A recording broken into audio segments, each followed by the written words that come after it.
step into the middle, then get the gas on.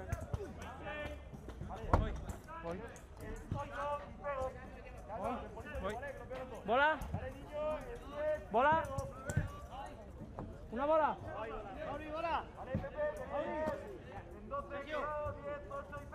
Niño, ven aquí. Toma, bebe agua. Iván. A la mar, toma agua. Ven aquí. Un poquito. Cuidado. Perdona. ¡Voy!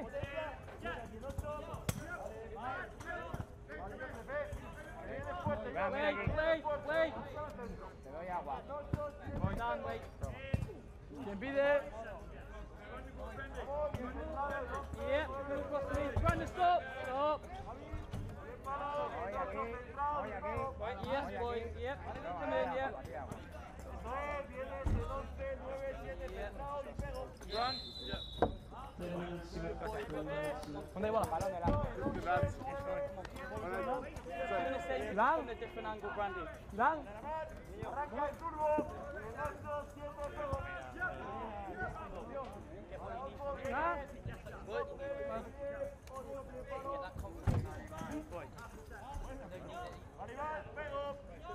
¿Cambiamos de banda?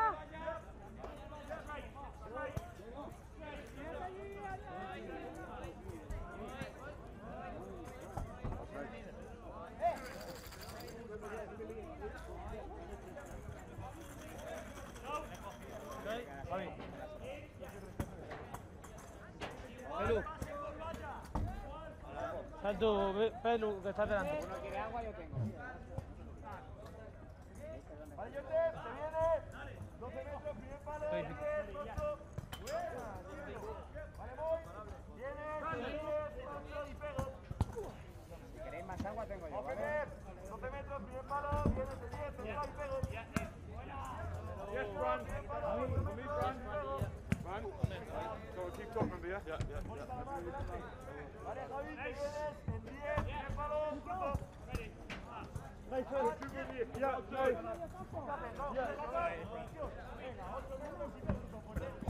Te voy.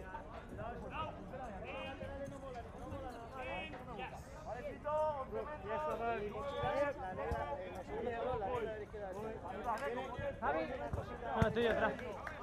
Pito. Vale, Josep. Venga, te va pidiendo, con portería en 8, 7, pego. Gana. Tráete un banderín que hay en el lateral de la mochila. En 9, 7 y pego. Vale, Pepe, te pones cariño. Viene centrado en 11, 9, 7 y pego. Pensaba que me ibas a hablar. Toma. Centrado, ya. Pelu. A la mar, Temporita. Vente, a la mar, vente. Javi, balón. Te llega, Javi. Vale, Javi, te vienes. 11 metros, 9, 7. Buen tiro. Vale, te vienes centrado en 11 metros. Vale, buena mano. Pito centro. Esto es 10 metros, 8 y pego. Buena. Hoy tienes centrado en 8 y pego. Buena, muy. Queda 2. Vale, Josep. Te vienes directo en 10 metros, bien palo. Estoy, Pito. Buena ronda, va. ¿No está aquí, Pito? Sí. Dame la bola. Le digo, vea. Tienes 15 metros. Venga, estás en 12, 10, 8 y pego.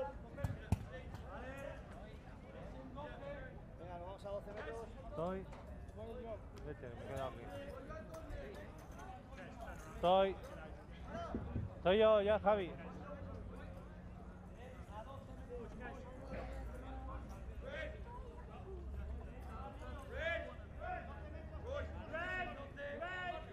Va.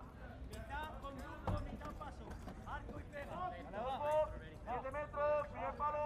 2 metros, cuidado que no. Y pego. 6 metros. Estoy. Y pego. Vale, Pepe, 6.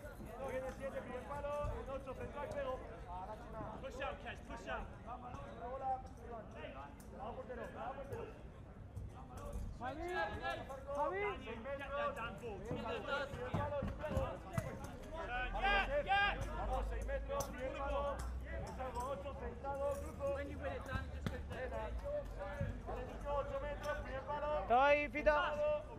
Vita.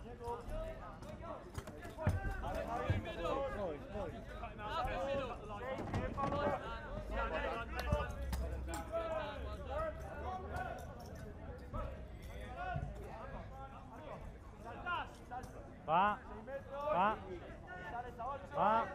Sal. Sal. Sal.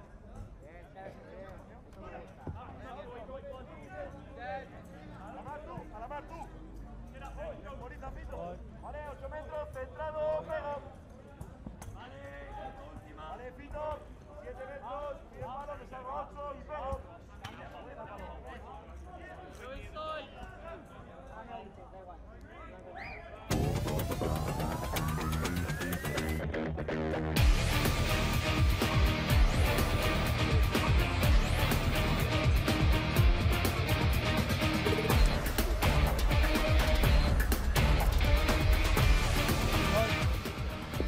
Good afternoon, everybody, and welcome to the IBSA Blind Football European Championships coverage here in Berlin. First of our two semi-finals here today. It's England against Spain. Good afternoon to you wherever you are in the world watching this coverage of the IBSA Blind Football European Championships 2017. My name's Alan March. Alongside me is one of our match day commentators, Peter Selby. Peter, I think we're in for an absolute cracker in this first semi-final. Yep, I can't wait. You've got a team who's been scoring plenty of goals, unbeaten, won all of their games so far, and that's England against Spain. Again, they've not lost. They've got credentials, one of the best teams in the world. And I think we've got two corking semi-finals, but especially this first one. If people have tuned in expecting a hatful of goals in this first one, that might not be the case. England haven't conceded, and Spain have conceded just the one. But there's firepower in both teams. There is. England scored plenty of goals to get here, and the last time these two teams played each other was back in 2015 in the European Championships in a fourth place playoff. Now, that was 0-0, and then Spain won on penalties. Plenty of games in knockout stage blind football ending 0-0. I don't think that's going to happen today, mainly because of the new rules, meaning the goals are bigger, 66 centimetres wider, 33 centimetres higher, and that's been brought in to get rid of these 0-0s in knockout stage football. England have been scoring plenty of goals. They've got firepower all over the field, but then again, so has Spain. No extra time in the knockout phases of this tournament. It is indeed straight to penalties with those bigger goals, although we have seen a rather large amount of missed penalties in this competition already. Now let's take a look at the group standings for both A and B, and let's see how these two teams got to where they are. England absolutely dominant in their group, victories over everybody in there, and not a single goal conceded. Plus 22 in that goal scoring column. 7 points for France. They sneaked through on the final day. England's victory over Germany, meaning that Germany can only play for 5th place. However, that 5th place game tomorrow, very important, as it now becomes a World Cup qualifying match against Turkey as well. Now let's take a look at Group B. England will play Spain. They were the team that came second, and again you can see it was fairly close. 10 points for Russia, just the one draw for them. Spain, 2 wins, 2 draws, a 0-0 and a 1-1 against Turkey. Let's see how the two teams have gone in their individual games. Yeah, England scoring plenty. 6-0 against the whipping boys of Group A, Romania, and then a really cracking 7-0 win against France. Demolished the Italians 6-0, and then that really good 3-0 win against a resurgent Germany. Plenty of changes for England in the starting lineup of that game, and that just shows you how well they're playing. Spain, an 8-0 win against Georgia, a 4-0 win against Belgium, expected, and then those 2 draws against Russia 0-0, 1-1 against Turkey, 2 of the top teams in the tournament, and they go through again unbeaten. Now, England scored 6, 7, 6 and then 3, and that's not because they perhaps weren't trying as hard as they had in the other games. There were a few changes in the lineup against Germany, and it felt like England already knew that they were through. They were. It was only Germany that desperately needed to win that game, or at least to take a draw, and England did indeed make a few changes. Dylan Malpass can be unlucky not to start here, but goalkeeper Dan James, who also hadn't conceded a single goal in his 3 games, is back back in the starting lineup. So too is Roy Turnham, who we felt went down injured yesterday in his game. He seems okay. Yeah, Roy Turnham took a tumble and he injured his hand, and he got up and went straight off, got it taped up, actually came back on, so he'll be eligible to play, so he'll be wearing a bandage a la Jamie Vardy or Gary Lineker for the older viewers. Kieran Seal, Dan English, Brandon Coleman, Roy Turnham. I would say it's the strongest lineup, but look at the bench. Robin Williams, one of the star men for England, is only on the bench. He will make an appearance, and he'll make an appearance in the first half. Darren Harris and Nathan Edge as well. It's a strong England team, strong England bench, and that includes the goalkeeper, like you mentioned, Malpass, who's unfortunate not to get the starting lineup. Now, we talk about a few surprises maybe in that England lineup. Martin and Acosta, the biggest 2 goal scorers for Spain. 5 for Martin, Acosta has 4. They both start from the bench. We think Acosta has got an injury. Yeah, Acosta went off, and it's question marks about him, although we've been paying close attention to him in the warm-up. He looks like he's fine, but he's going to start on the bench. Interesting that Martin's on the bench, and Javier Munoz is in the starting lineup. That, for me, means that Spain are going to be quite defensive early on, maybe just ride the English storm that's going to come straight at them, and then maybe bring the likes of Acosta and Martin onto the field. Let's take a look at those goal scorers, shall we? Hassan Satai is going to need some catching if he's not going to win the Golden Boot for this competition. Igorov and Williams have 6 apiece. Shalaev, Turnham, Coleman and English, along with Antonio Martin of Spain, all having 5 goals. Another interesting one for Russia as well. Igorov seemed to injure his foot in the final game. So a few injuries as this tournament rumbles on. Once you've played 3-4 games, the knocks start to hurt just that little bit more. Yeah, we mentioned the fact that England have got a really strong all-round team. You've got the likes of, like I said, English, Coleman, Turnham and Williams, all with 5 or 6 goals. And that just shows you that the goals have been spread around. Everyone can score for England, even players coming off the bench. And when you look at the likes of Turkey, who were playing in that 5th place playoff game, they do rely on the goals from Satai. And referring to Spain, their top goal scorer is Martin, who will start on the bench. So here you go.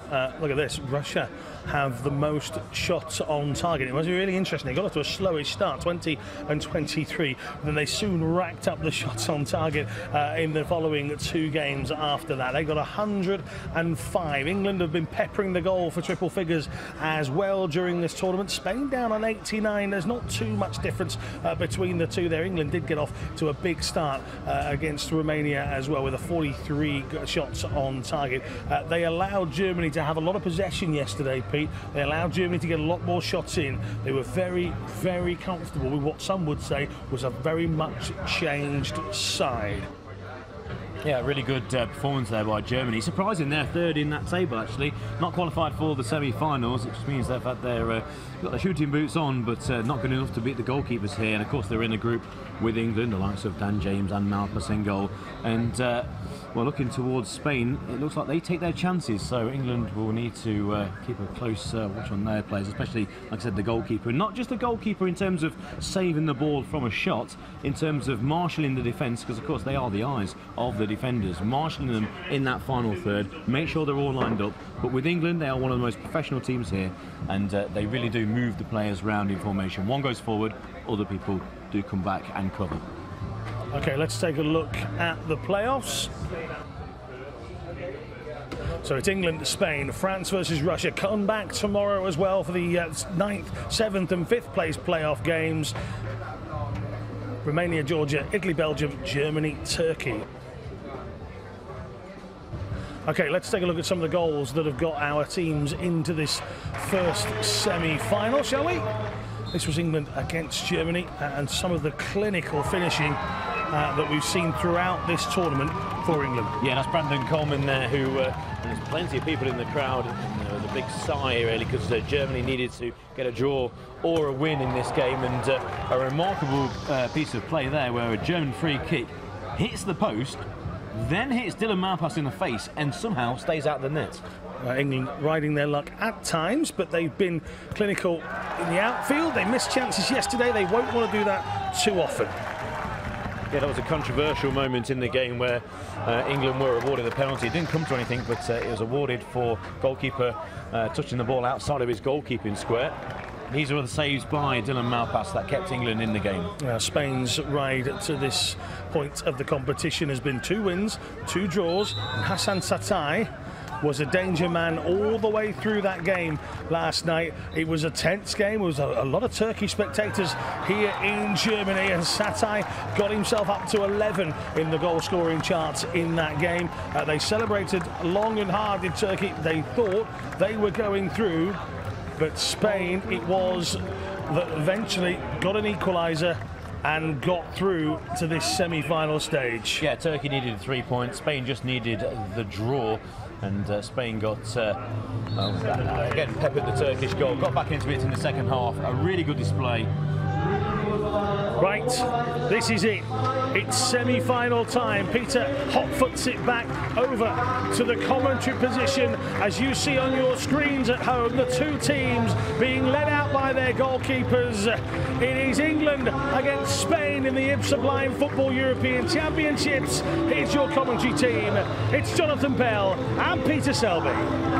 Thank you very much, Alan. Good afternoon, everyone, and welcome to Berlin, the German capital, absolutely buzzing with excitement ahead of this one.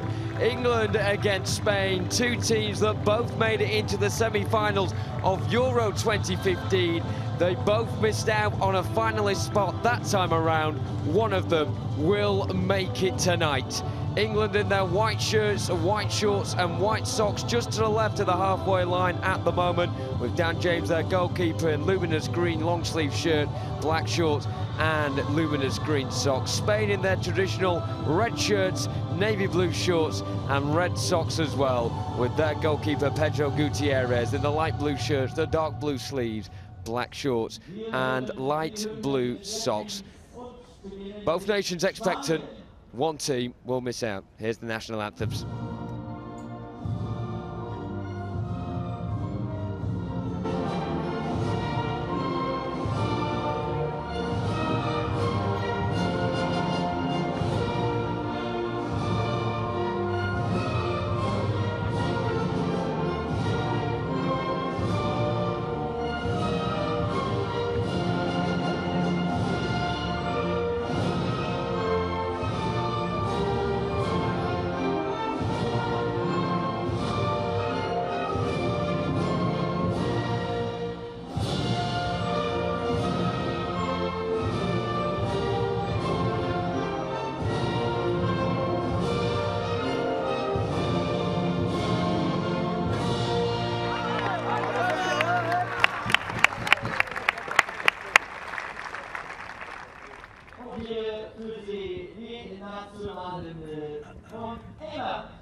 God save our gracious Queen, long live our noble Queen, God save our Queen. 7 victorious, happy and glorious, long to reign over us. God save our Queen. Come on The roar of the England team evident to hear here, and it's a pretty breezy Berlin here today as well. The wind has certainly been in England's sails coming into this one, capping off a 100% record in the group stages with another flawless success against Germany yesterday. This is how the England team line up today for this one. Dan James, as Alan already mentioned, manages to get a starting berth just ahead of Dylan Malpass, who had an inspired game in the England goal yesterday in that win against the home nation. Roy Turnham is fit, he starts up front, 5 goals to his name in this tournament so far. Brandon Coleman and Daniel English both start and are also in the 5-goal bracket. As for Spain, Pedro Gutierrez starts in goal for them, with Sergio Alomar starting and the starting 5 alongside his captain Youssef Al-Hadawi. 3 goals in this tournament so far for the Spanish skipper. He will be vital for the Spaniards in order to make them tick and succeed against England today. In terms of the officials, they're dressed in their light green shirts, black shorts and black socks, and Francois Coquet is the main official, just on the left of the two on your screen, alongside Boulan Kimyon, and the two dugout officials as well, Alexandros Champis and Dustin Veneman. Of course, Pete, with semi-finals in any competition, it's absolutely crucial that you get things right as an official, and we've certainly got some of the best in the business here this afternoon. Yeah, it's a new rota for the officials, and they're starting their plans for the Paralympic Games in 2020 in Tokyo, and two of the top officials for this game. I know Francois Coquin actually quite well. He's one of the best officials, not only in Europe, but in the world. What a match we've got here. England against Spain. And if you're watching our pre-game show, myself and March discussing the two teams, and we were talking about Alfredo Acosta and the fact that he's not in the starting five, and what that will mean for Spain, and the fact that Munoz is in there, a player I know that you like, Jonathan, all action, no nonsense player, and I am presuming it's because they're going to try and ride out the wave after wave of early England attack. Anyway, let's head over and hear the coin toss. ¿Campo, bola o pelota?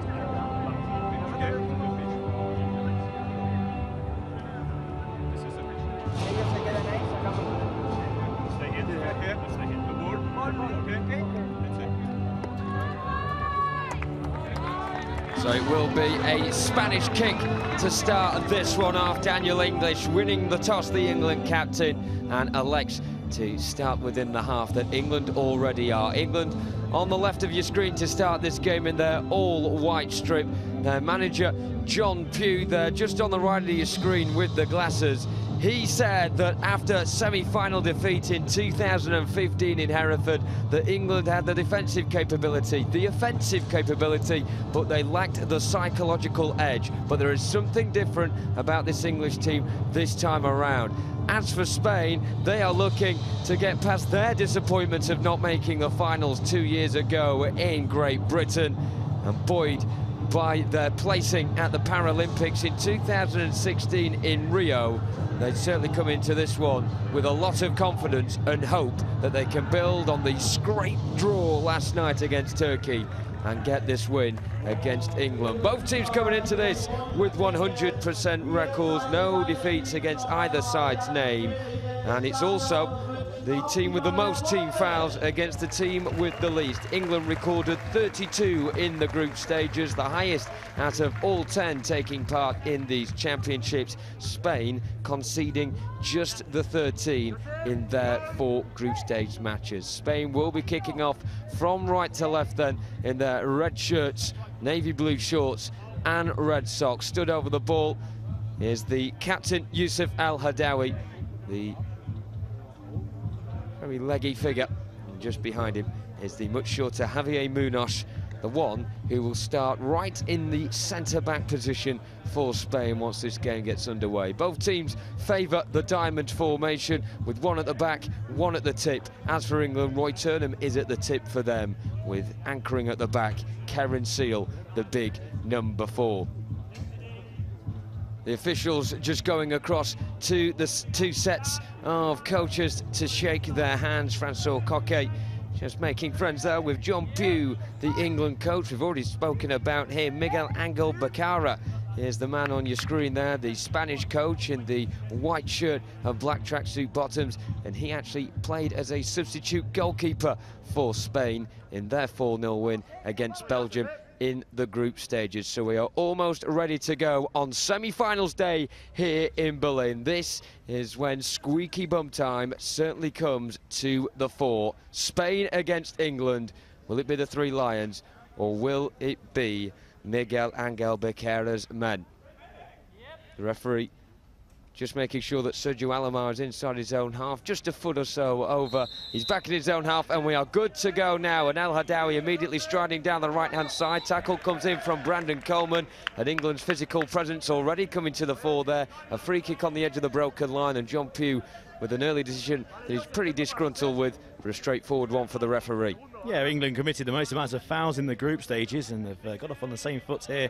A free kick to Spain just on that broken line. Now, the broken line signifies the 3/3 of the field, so an attacking third midfield and a defensive third for either side. Spain in the red shirts, blue shorts and red socks. England all in whites. England shooting from left to right from our position, and Spain from right to left. Now, Dan James in goal for England. He'll be telling these players exactly where to stand for this free kick. It's going to be rolled forward for the Spanish captain, number 10. That's Yusuf El Hadawi, the Spanish coach behind the goal, now tapping the posts. And he'll roll that size 4 football for El Hadawi. So just one size smaller than your usual size 5 football for your 11-a-side game. Makes the sound of a baby's rattle. Shot by El Hadawi straight into the midriff of Dan James. An early sighter there for Dan James in goal, and well held. Rolls it out to Karen Seal, who anchor the side. He's got Dan English to his right, and he finds English inside his own half by the kickboard, which is on the right and the left-hand side of the fields. And they're slightly angled away from the players, just to give them, you can see a really good view there if you're watching the live stream, just to give them a bit of a cushion if they do run into him, instead of being 90 degrees.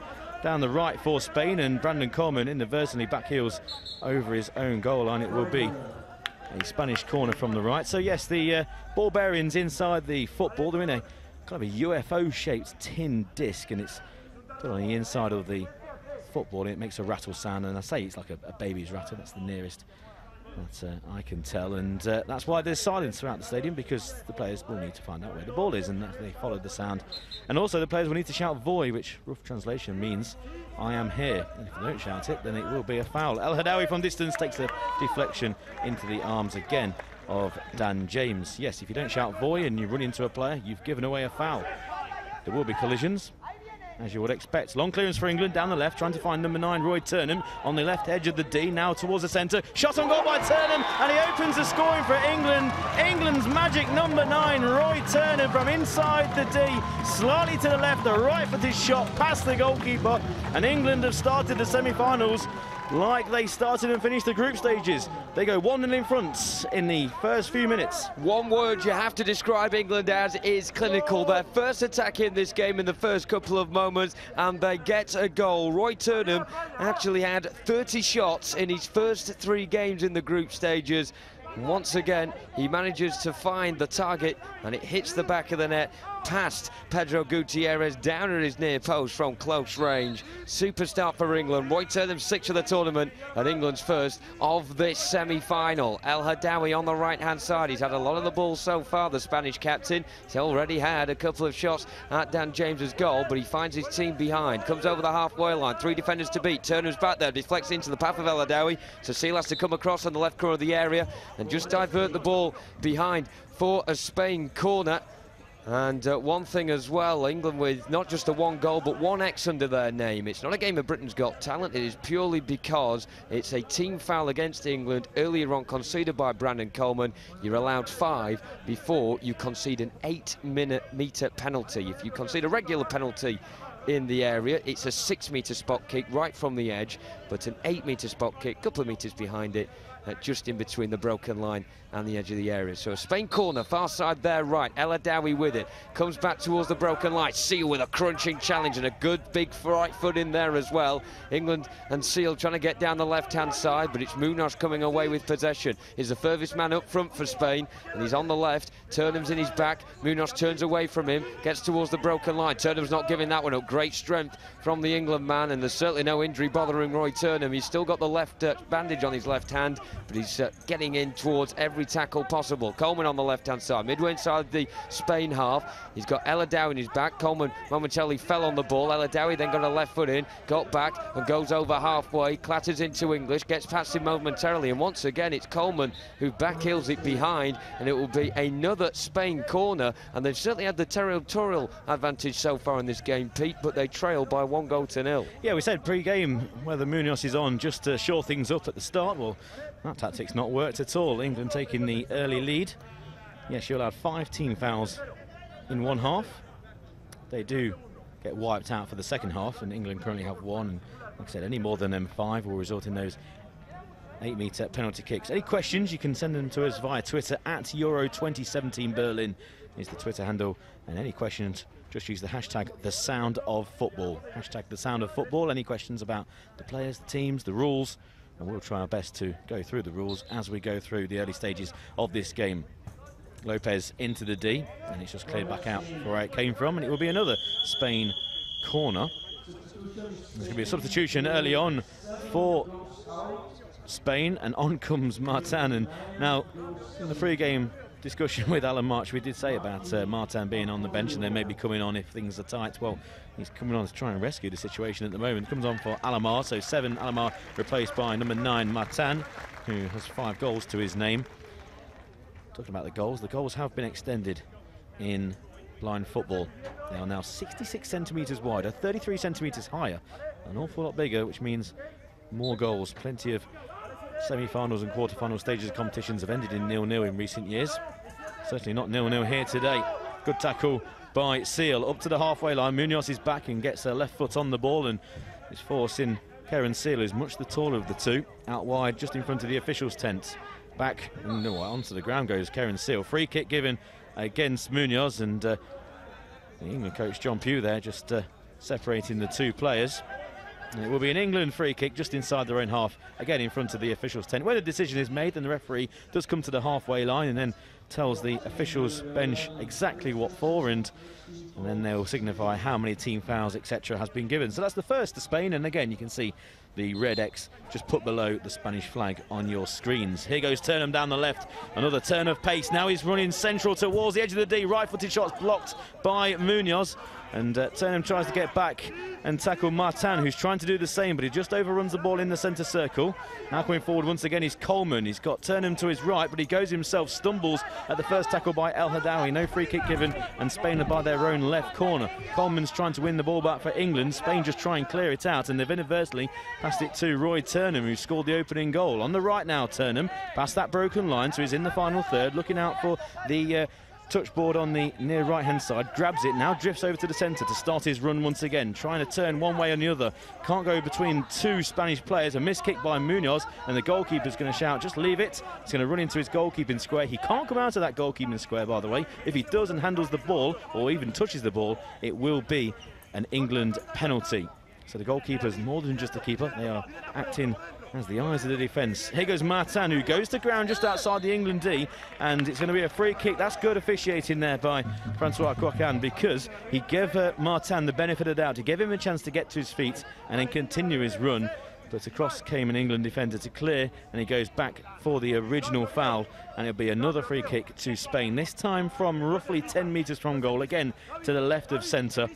And that's the second team foul for England, who are 1-0 up in the early stages. There's 20 minutes each way, so 20 minutes for each half. Now the time does stop for every infringement, so if it goes out of play for a corner, or the referee makes a decision, or for whatever reason the game is stopped, the time stops as well, so it can take a lot longer than 20 minutes. So this free kick for Spain. 4 men in the England wall. Dan James just making sure they are all level. And once again, the coach for Spain will then tap the posts behind the goal and then shout instructions. Lopez is actually standing in the wall, the giant number 4. El Hadawi is on the right of the D. Whether they're going to play the ball to El Hadawi or not, it's going to be Martin who's going to receive the ball. Normally get a player just behind the actual taker of the free kick, just to roll it forward, and then maybe a strike at goal by Martin. He can either strike or maybe move it to a more central position. He can actually hit it with his left foot if he wants to go wide. Here goes Martin, right-footed, wide of the right-hand uprights. I think Dan James might have had it covered anyway, but a good effort on goal by the Spanish number 9. But the score remains in the early stages of this first semi-final. England 1, Spain 0. England, it has to be said, have been predominantly in their own half in this game so far, but they do lead by a goal to 0. Pretty much the same sort of storyline at the moment as the game against Germany yesterday. Munoz coming towards halfway, angles a low ball towards the left-hand side for Martin to run onto. Just gets there ahead of English, but English, with the red captain's armband around his left arm, comes away with the ball over halfway. He's the furthest man forward for England, the only one in the Spain half. He's got 3 red shirts around him, English. Just diverts slightly towards the left-hand side laterally at the moment. Lopez in his back, that's a really good battle between those two. English coming coming out on top, though. He's forced against the kickboard on the far side. El Hadawi trying to clamber around him and win possession back. The third attempt is won by Spain with Munoz on the right corner of his own area. He runs down the right-hand side into unfamiliar territory as far as he's concerned, and Coleman wins possession on the left. England with everyone inside their own half, and Coleman now on the ball, sort of shouting where the options are. Turnham begins to run on the left, but Coleman goes down the right instead, then angles the ball towards the far post. A low one for Turnham to run onto. It just has a little bit too much on it in front of Turnham, via a deflection, however, and England will have a corner on their left-hand side. Good bit of work that from Brandon Coleman, who didn't panic when he got the ball in the centre circle. He shouted for an option. Turnham responded by with the run from the left-hand side. Turnham almost received the ball there, but via the Spanish deflection, it goes out for an England corner. On the far side, the England left. Coleman stood behind Turnham. Turnham trying to run around the left side of the area. And a wide arc, gets to a central position. The defenders once again travelling in his wake. The shot comes in from Turnham. He got just as much as Martin shins than he did the ball. It's cleared away by Martin up towards halfway on the England right. English in a bit of a scrum with El Hadawi at the moment, and Martin's across to the near side as well. English running down the right-hand side, gets to the right side of the area. Can he worm his way into the area? The answer is no, because of a challenge coming in from Munoz, and once again England have another corner here, and that corner count is beginning to be slightly balanced out a bit between the two teams. Of course, Spain starting this game fantastically well, getting themselves quite a few set pieces, but for now it's England who have a bit of territorial danger. On the right-hand side, once again Coleman and Turnham, the only two committed over the halfway line, as Robin Williams is on our screen at the moment, getting ready to come on in a few moments' time. John Pugh just giving him his last few instructions. Interesting about Robin Williams, he's here because he delayed his honeymoon in order to be at these championships, which is some dedication. I'm not sure his wife's happy. Turnham getting towards the front post there on the byline. The ball's deflected over the line by Lopez, and Spain will restart with play. Yeah, I think you better come home with the winner's trophy. Williams actually is on the bench and he's warming up as we speak. It's with Matan, though, approaching the broken line for Spain in the central area. He's being pushed out wide by Coleman. It's now with the captain El Hadawi using the right-hand kickboard. Just overruns the ball out of play for an England restart. Dan James, the tall England goalkeeper, can easily carry one of those footballs face down in one hand. I'm pretty sure he could do that with a size 5. Flipped ball forward by English down the left to try and find Turnham. He does find Turnham, edge of the D, turns away from a couple of defenders, goes to ground in the D, nothing given apart from a Spanish goal kick. Long throw quickly downfield to find Matan, who again likes to operate on the left, just like Turnham does for England. Back inside his own third, tries to play it over to the right where El Hadawi was, but El Hadawi pushed forward and gives it to Turnham, who's going to start his run from the centre circle. Now he goes down the left, past the couple, just through pace, pushed off the ball by the big Lopez, and that runs out harmlessly for an Spanish goal kick. And John Pugh, the England manager, not happy with that decision, saying, "Come on, ref." Push Roy Turnham off the ball there. Substitution for Spain. Coming off is the captain, number 10, El Hadawi, to a polite round of applause by the crowd. And on comes Alfredo Acosta, one of the best players in the tournament. I'm sure Jonathan would agree, with the distinctive white headband on, and there was a question mark over his fitness. He left the field of play in their last group stage game against Turkey. There's going to be question marks. Didn't start, but we'll find out how he gets on. Here he goes down the right for Spain towards the broken line. Looks like England are going to make a substitution soon, maybe a double substitution, as Acosta gets into the D, but can't get a shot off on goal. Keeper was the shout as soon as it rolls into that goalkeeping square. Dan James picks it up, throws it out to the right. Karen Seal runs straight into Martin. That's one of the worst collisions we've seen. Looks like Seal is okay. He quickly goes over to try and check on Martin, who's on the ground, and we're going to have to wait for the coaches, medical staff to get onto the field of play. Not too sure whether the referees gave an infringement for either of the players, whether they both shouted voy. Now both players can shout voy, and then collisions do happen. It's just nature of the game.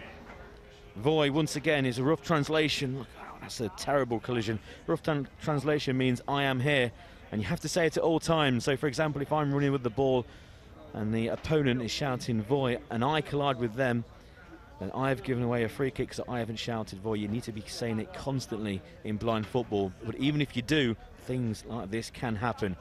So Karen Seal is okay. The England number 4, who's been playing his football all across Europe. Witnessed him playing for Avoy Bruno in a tournament in the Czech Republic recently. Well, Martin is still receiving treatment. He's been laid on his back now by the 2 medics that are on the field, Sergio Gomez and Maurizio Tejada.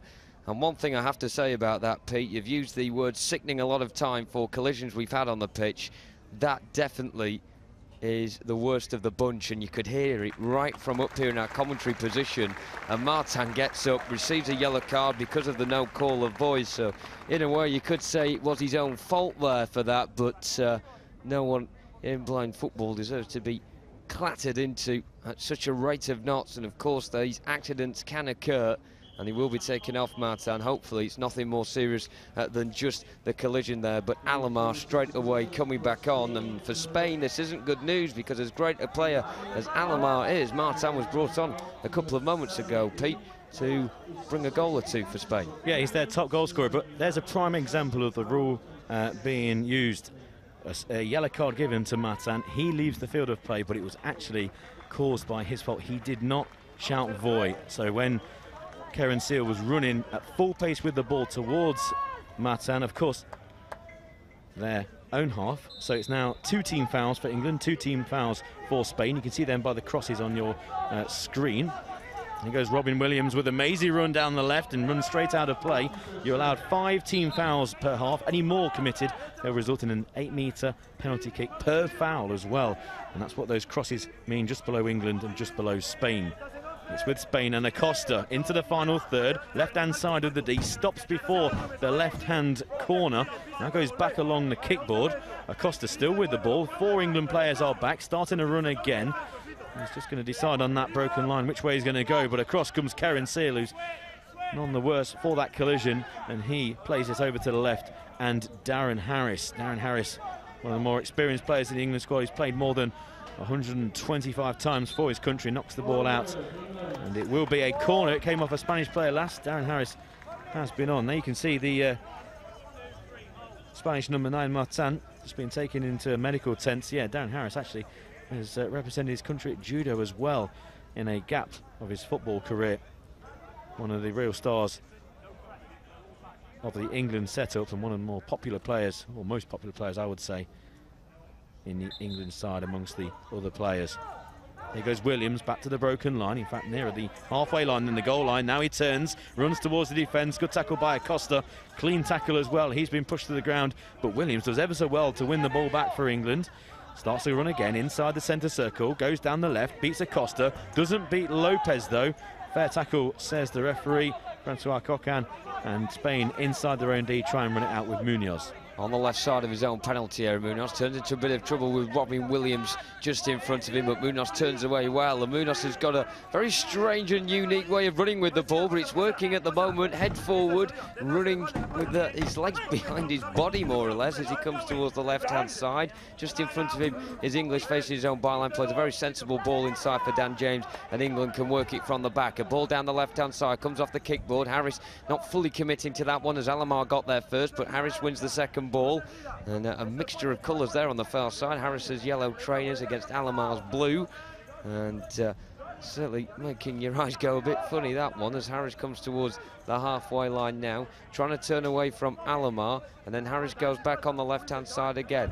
Alomar goes on the right-hand side, coming inside just on the broken line now. Alomar in a central position. He's got Acosta on the right, should he get the call from him. Alomar just over the edge of the centre circle. Great tackling his back though by English, who strides over the halfway line, tries to scamper away from Alomar, and now goes to ground. Lopez is the next man in front of English. It goes over the halfway line. Alomar tries to burst through towards the edge of the area. He gets a touch on it, but it goes out for a goalkeeper's ball. And we're getting word from the sideline as well that the Spanish bench have been warned over their conduct on the sideline. They're saying a word too many for the officials' liking at the moment, and we had that yesterday against Turkey as well, so they really need to watch their discipline to the Spaniards. Costa on the right-hand side, coming inside onto his left foot, edge of the area, tries to shoot. He had 4 white shirts around him. It comes off none of them and goes out of play for an England ball. Yeah, we can only guess really what for, but at the moment it's for excessive coaching, so shouting instructions onto the field, and obviously the crowd need to remain silent as much as the coaches as well. And there you can see Francois Coquin going over and saying to the coaches, you can't be shouting, because again, it can be very dangerous, as we've already witnessed in this game. England get the game back underway, flip ball by English down the right, and that runs out, and it will be a Spanish restart from their left. England leading by 1-0, 2 halves of 20 minutes, and we've had just under 9 of the first half here in the centre of Berlin. The first of the semi-finals in the IBSA Blind Football European Championships. Coming up later will be France against Russia. Long ball forward by Munoz is good. Acosta on the right, can't pick it up though, and it runs out. It will be a corner to Spain because it just came off the knee of Darren Harris, and Spain deep inside English territory will have a chance to get on to an even keel with England, who have yet still to concede a goal in this competition, although Spain have only conceded the one, and they're a really difficult group. Only 2 teams got through from Group A and Group B, and Spain, well, they got through a group that contained the might of Russia and also Turkey, and England decimated every single person in Group A, including a determined Germany by 3-0. Off goes Robin Williams, and onto the field comes Roy Turnham once again. The goal scorer for England in this game. 1-0 they lead. Can they get through to the final? They were beaten actually in the semi-final stage 2 years ago in Hereford. They then lost the 3rd, 4th place playoff game to Spain on penalties. Plenty of games in semi-finals and quarter-finals ending in 0-0, and that's why they've extended the size of the goals. Here goes Acosta, shot from distance, goes wide. Just got the outside of his right boot onto that and couldn't direct it towards goal. Remember, there is a coach behind the goals that they're attacking for each team, and they're giving instructions to the players in that final third, as well as the goalkeeper giving instructions to the defenders inside their own third. Here's English just outside of his D. He's going to be told now that Acosta's coming forward, and a bit risky there. Plays it out to the right-hand side, just inside the Spanish half, and Seal squares it over to the left, but Harris had come short. Only finds Acosta, who can start a run from deep down the centre, beats Harris, runs straight into Karen Seal, and will get a free kick for Spain, just outside the broken line, inside the English half, and dead centre as well. And again, it will probably be for a no void call. The referee comes to the halfway line, and he's signifying to the bench why, and yes, it was for no void called, and it's going to be the 3rd team foul for England. So once again, below the scores, you can see England 1, Spain 0. 9 minutes 33 seconds gone. England have got 3 crosses, Spain have got 2. That's team fouls. You're allowed 5 team fouls per half. Any more, and it will be an 8-metre penalty kick for every further infringement. Free kick to Spain. Move to the right by Acosta. Chance for a shot, and Roy Turnham comes across and just puts Acosta off and knocks him off balance. Fair tackle, says the referee. Long throw by Dan James. And Dan Harris is running down the left-hand side. Slight tug of the shirt by Lopez there as Harris tries to get away from him. Munoz comes across towards that corner. Turns away well from Harris. Munoz, who's played very well in these championships so far for Spain, comes over the halfway line, runs to his teammate Acosta, who picks up possession, goes into the attacking zone, driving at 2 England defenders, slightly gets the ball caught up between his 2 big yellow trainered feet, comes towards the left-hand side. He's got Seal in his back. Acosta currently facing the kick ball, back to goal. He can lay this off to Alomar if he gets the shout. Instead decides to laterally come inside from the left. No foul according to the referees. He went down under the challenge there of Seal. Still has possession, does Acosta, just outside the attacking zone. For England plays back in their final third as Costa just jiggles away slightly from Seal, then gets the right-footed shot away from 8 metres out, and it drifts wide of the far post. And England have called a timeout here, and I wonder if this is because of the 3 team fouls that they've conceded in this game already. And of course England conceding their 55th, 55th would have been quite incredible, 35th team foul of these championships, and they do need to watch their discipline. Of course, we've seen many a time in these championships so far there is a fine line between being committed to the cause and being strong in the tackle, but going a bit too far as well. Yeah, you have to bear in mind the amount of time left in the first half. There is still 9.5 minutes left, and it's 9.5 minutes that gets stopped every time there is an infringement. A timeout called, it's a minute long, or maybe the ball goes out for a goal kick or a corner, the time gets stopped every single opportunity. So this 9.5 minutes could last up to 20, maybe even half an hour or so. So England will have to survive with only 2 more team fouls. Then again, Spain have already got 2, and we've seen plenty of matches where teams have both had 5 with, say, 5 minutes to go, and it's made for a really intriguing final 5 minutes, especially in the final group stages of this tournament. And I mentioned the second semi-final, France, who finished second in Group A against the Group B winners, Russia, very powerful team Russia, who lost in the final 2 years ago to Turkey. They got their revenge in the first group match, actually, by beating Turkey. And the defending champions haven't made the semi-finals. Turkey and Spain playing out a thrilling 1-1 draw yesterday. You can see in the background now those wonderful shots. We're here in Berlin on the site of an old railway station where the ruins are still here behind the scoreboard. And at the other end there's a really interesting building, which is a concert venue.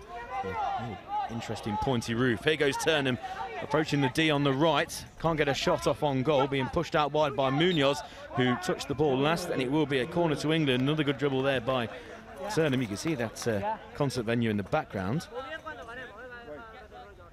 And it will be an England corner from their right-hand side. Coming down to help Turnham take this corner is Darren Harris.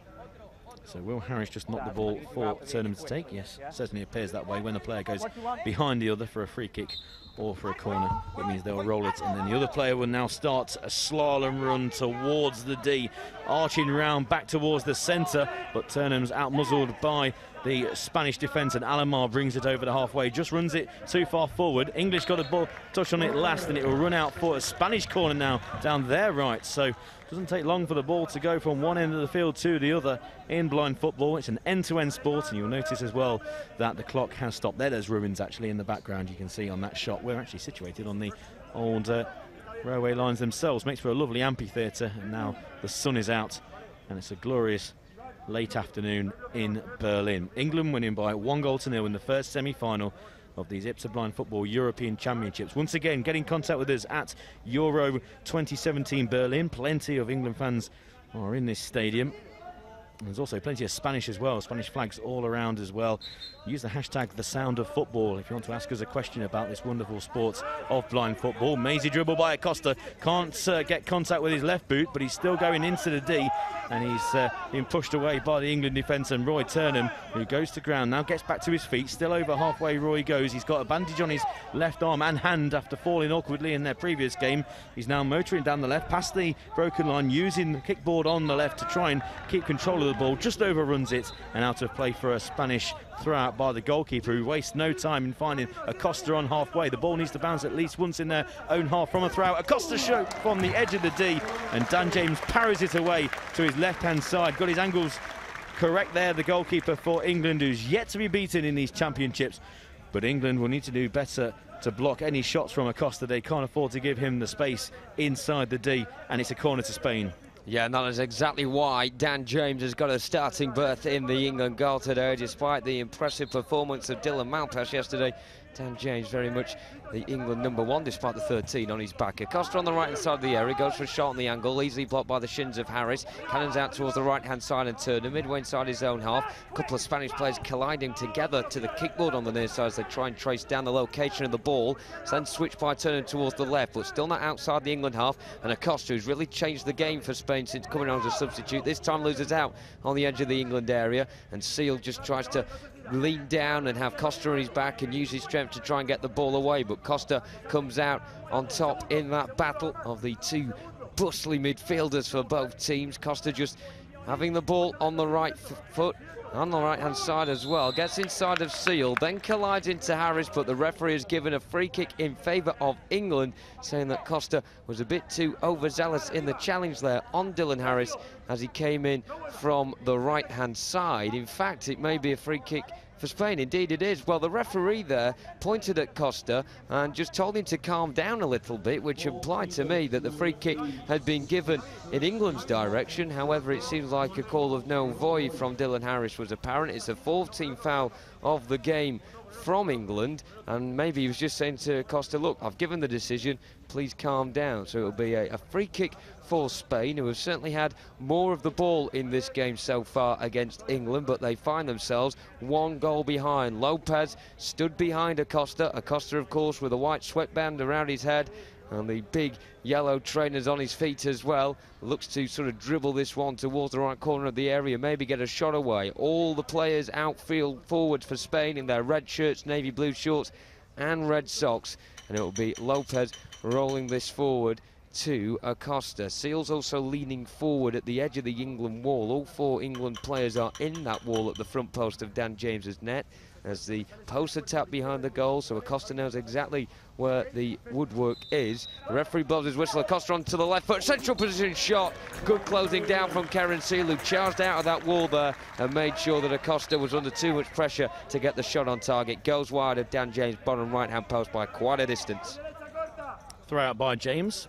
Finds English just outside of his D on the left. Across comes Alamar, but nowhere near the ball, and English has run straight into Acosta, who is the danger man at the moment for Spain. James English battles back on the edge of the Spanish D. Going to ground and holding his head now is Lopez, and again he gets a kick in the back by his own player. So the referee just pauses the play just for the safety of the players on the floor. It could easily be a drop ball, and what normally happens, it will be given to a team and they'll just play it behind for a restart for the goalkeeper. That's what's going to happen here. But yeah, England living dangerously in the last 5 to 7 minutes. They've got 14 fouls. Just remember, you're allowed 5 anymore, and it will result in an 8-metre penalty kick. That's what the crosses mean below the England score. Spain have got 2. One question coming through on Twitter, hashtag the sound of football. How did the players know where the ball is? Long throw out by the goalkeeper downfield, and they're listening for the rattle of ball bearings inside a tin UFO-shaped device inside the ball. That's why the crowd are silent. England with the ball inside their own D. Acosta with it. Back to goal, though, on the right. He's going to try and turn away from Turnham, who's doing well by just holding Acosta up, who's much the bigger player. But Turnham using his arm fairly, just keeping Acosta outside now of the broken line, forcing the Spanish number 6 to stop. Turn inside the centre circle. Now he's running at the England defence. Past the broken line. Tries a shot from distance. Connects more with English than the football. And English comes out for England and wins the ball fairly from Acosta. The big number 5 for England. Back to the halfway line, plays it down the right, tries to run after the ball, and battling with the big number 4, Lopez, for Spain, who just hook it clear. Anywhere will do for their defenders at the moment. And Acosta picks it up. Again, it's the Acosta show for Spain, but English continues his marauding run. He's now by the left corner for England, deep inside Spanish territory. Lopez comes across, knocks it down the line. He's going to try and run after it, runs into the referee. Turnham picks it up, and Lopez does well. He's more of a defender, so if he gets into the final third, England will be confident for either stopping the ball through their goalkeeper or tackling him on the edge of the England D. Now Lopez is out of position. Here comes Turnham down the right, just stands on the ball at the wrong moment for an England fan, and Roy Turnham brings down Acosta. Now this could be the 5th foul for England. They can actually fouls be given just to a player. They can be personal fouls. If you do receive 5 of those, then you'll be asked to leave the pitch for the remainder of the game. They don't have to go against the team. We have to wait for the official then to come to the halfway line to signify his decision. Francois Coquelin on the halfway line now, saying a foul caused by the England number 9. Chopping down the player. The first foul by Turnham, and it is indeed the 5th team foul for England. So any more team fouls in the remaining 5 minutes and 46 seconds, then England will concede an 8-metre penalty kick. There's going to be a timeout called by the Spanish team, and that will be a minute-long timeout. It gives Spain time to discuss tactics, take on water. The same for England as well. So England with 5 team fouls. Once again, any more cause, and it will be an 8-metre penalty kick. So just going back to the football itself, it's one of the questions asked to us at Euro 2017 Berlin's the Twitter handle to follow. So if you're at work, you can then go on Twitter and have a look at the results, who scored, etc. We've got semi-final action today. Then we've got a 9th place, 7th place, and a very interesting 5th place game, because Spain is the location of the World Cup next year in Madrid. Now, because they're the host nation, Spain are already in the World Cup, and it means the top 4 teams here will qualify as well. So everyone in the semi-finals will go to the World Cup, but because Spain are in the semi-finals, it means the winner of that 5th place game will then go to the World Cup, and that's between Germany and Turkey. So a top-class encounter to look forward to tomorrow, and then we have the finals day the day after. So plenty to look forward to. And one of the questions coming in on hashtag the sound of football was about the football itself. It's a size 4 football. Now, if you're an 11-a-side football player, and then you were playing with a size 5 ball, so this is just one size down, it's actually quite heavy. So you need to be very brave. I always say, first thing a blind football player needs to be, and that is brave to play this game. And also, you need to be brave for a goalkeeper. On comes Robin Williams, replacing Roy Turner for England, because the ball's quite heavy. Also, you might have a giant number 6, Acosta for Spain, bearing down on you and kicking the football as hard as he can towards you from close range. And those ball bearings making a baby's rattling sound. That's what the players are listening out for onto the field. Acosta with the ball on the broken line on the right for Spain. Broken line signifying the 3/3 of the field, so an attacking third, midfield and defensive third. It means that if you're listening to this commentary and you're partially sighted or blind, it means you can understand where the ball is on the field at all times, and it means you'll enjoy the game a whole lot more. Ball back to the halfway line, and Lopez inside the centre circle, lovely drag back, and then flips it over to the left-hand side for Alomar, the young superstar from Spain, who's by the broken line, drifts inside from the left, plenty of pace, but he's back to the halfway line, now piles forward and runs straight into Darren Harris. Nothing given, both players shouting volley, so they let each other know where they were, but collisions do happen. His shot is poor from distance, and that goes out for a England goal kick, and it's going to be another substitution, this time for Spain. And coming onto the field is going to be Martin, who is their top goal scorer in this competition, number 9. And coming off the field, looks like it's going to be Alomar. That's his last bit of play for now. There are 6 substitutions allowed per half. They are rolling subs, so you can come on and off. But a shot from distance goes wide. And Martin, of course, who actually had blood coming from his face after that collision earlier on in that game, this game with Kerin Seal. I'm glad to see him back on the field, because it was looking pretty ominous for him at that point. An awful collision between the heads. Seal has it midway inside his own half, left-hand side on the broken line, left-footed ball alongside the foot of the kick ball, controlled well by Robin Williams. Back to goal, he's got Ivan Lopez and Adolfo Acosta forcing back towards the halfway line. Acosta dispossesses Williams there. A really good battle between the two number 6s. Definitely one to lick your lips about, because those two are huge parts of both teams, and head-to-head, it's a fantastic battle. Good bit of skill from Lopez on the right to try and get away from Williams. Williams managed just to block it with his shins first time around. England have 4 players behind the ball. One of them, Darren Harris, tries to get a touch on it there on the near side, the right, coming towards the halfway line. He's got Martin in his back, but Harris still marauders on down the right channel, stops at the broken line, and he's forced back by Martin into his own half. Harris here will want to find a pass. He attempts one towards the far side, but he's unsuccessful. Second time around, kicks into the shins of Williams. England here just managing this game decently. It's not been an incredible performance from them so far. They're really having to grind this one out rather than play nicely like we probably saw in the first few games from them. Seal on the left-hand side, just breaking over the broken line. Now towards the halfway line, left-footed ball towards the right-hand side. Williams was not receptive to that, and now has to come forward and try and meet Lopez, who picked up the intercepted ball.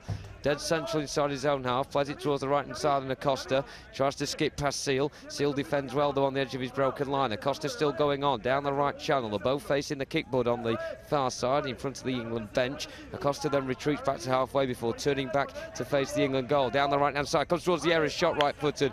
Really poor from him, and it squirms wide into the corner and into the hands of the goalkeeper, Dan James. He's just gently throws it out towards the left-hand side, and Seal diagonally towards this near side, searching for Williams, but it's Lopez who's there first, comes over the halfway line left-hand side in front of Darren Harris, and then Lopez comes inside again before heeling it out to the left, and Martin, who he'd originally left behind, Martin wasn't expecting that, but does manage to get there ahead of Harris towards the left side of the area. It just squirms out agonisingly for him, though, and out for an England ball, and England are just managing to keep firm, gritty, and holding out Spain so far.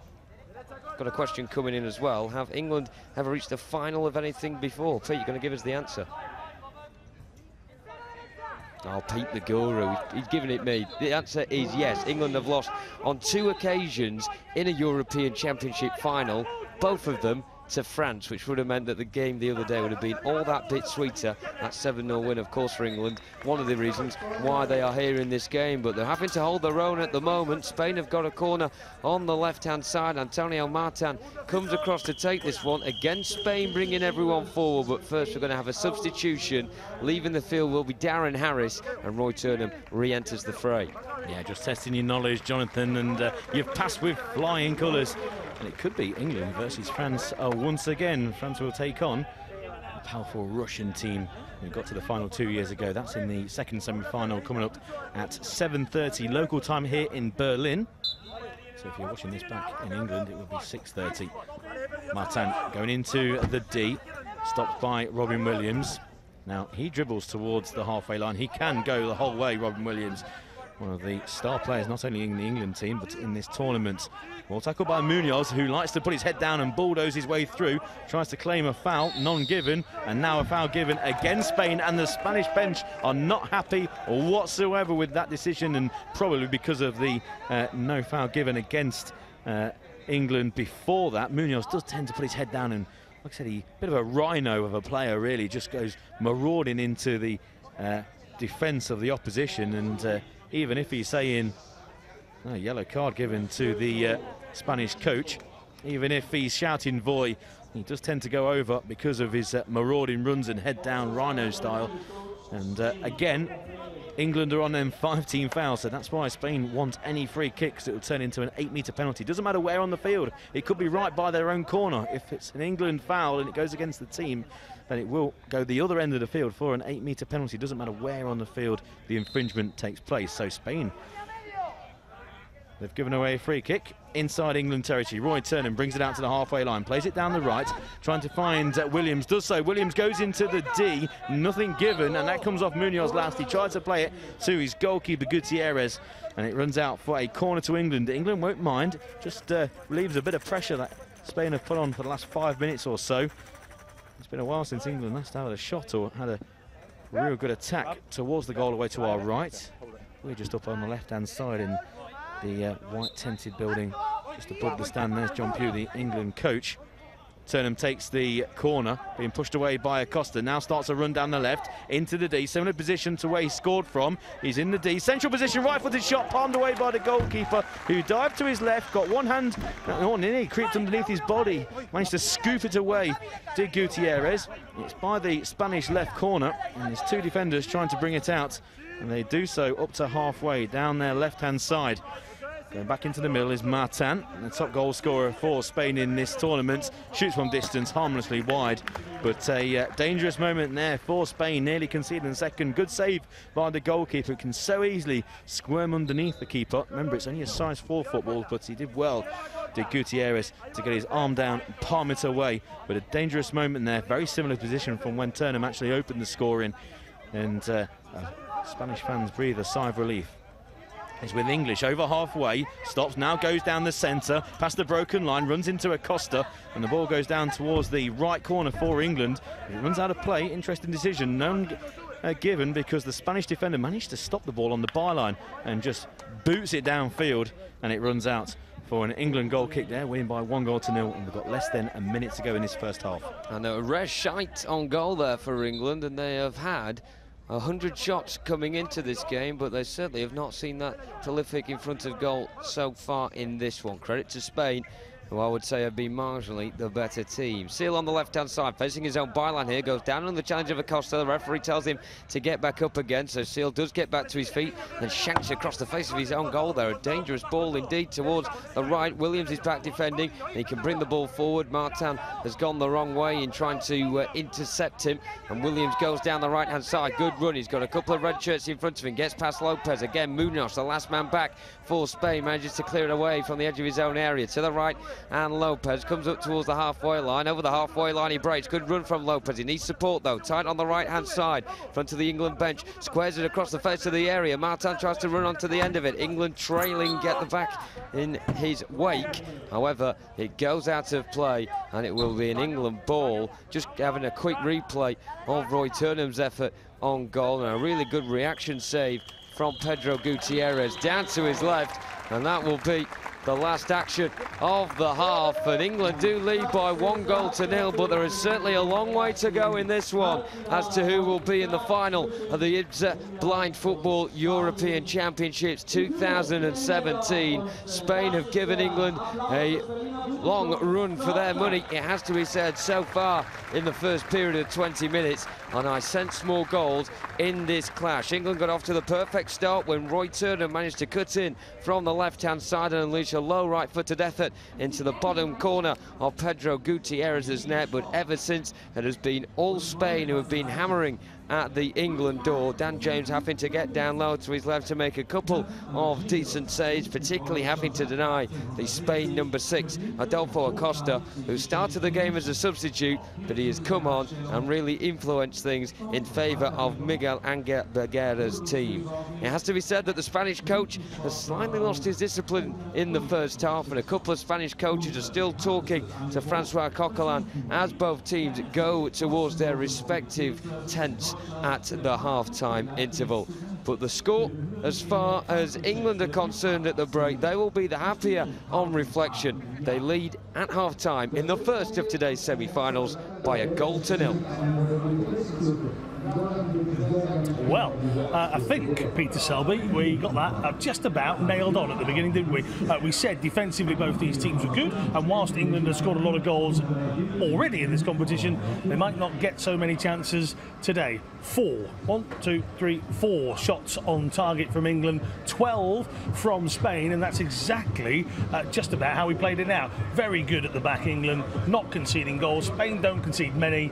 England have a goal hero in Roy Turner. They do. They started very quickly, Roy with a goal early on, nearly scoring a very similar goal at the end of the first half, and England conceding fouls. So going to form, England scoring, not conceding, like you said, but also conceding those 5 fouls, which is a worry. They got away with it because they didn't commit a 6th, which would have meant an 8-metre penalty kick, but a great start for England early on in the first half. And just to reiterate to those new to the sport of blind football, here in these championships, you get 5 team fouls. At half-time, it is reset. So they won't start the second half with those 5. They haven't got a tightrope to walk for the entire 20 minutes. So they will start again. That's why Peter was just saying they got very lucky. They got to 5, didn't commit another team foul during the rest of that half. We'll take a look at the highlights of the first half in a couple of moments.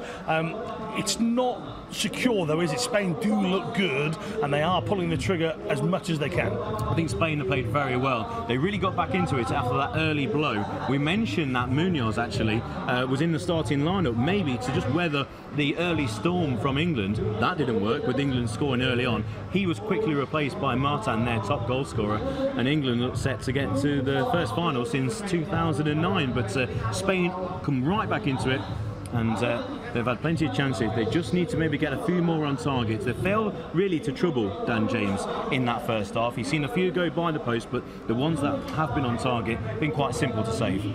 Pete, we felt that Spain had got themselves a defensive lineup to start with. Acosta and Martin on the subs bench at the beginning of this game, and yet they conceded very, very early on to Roy Turner.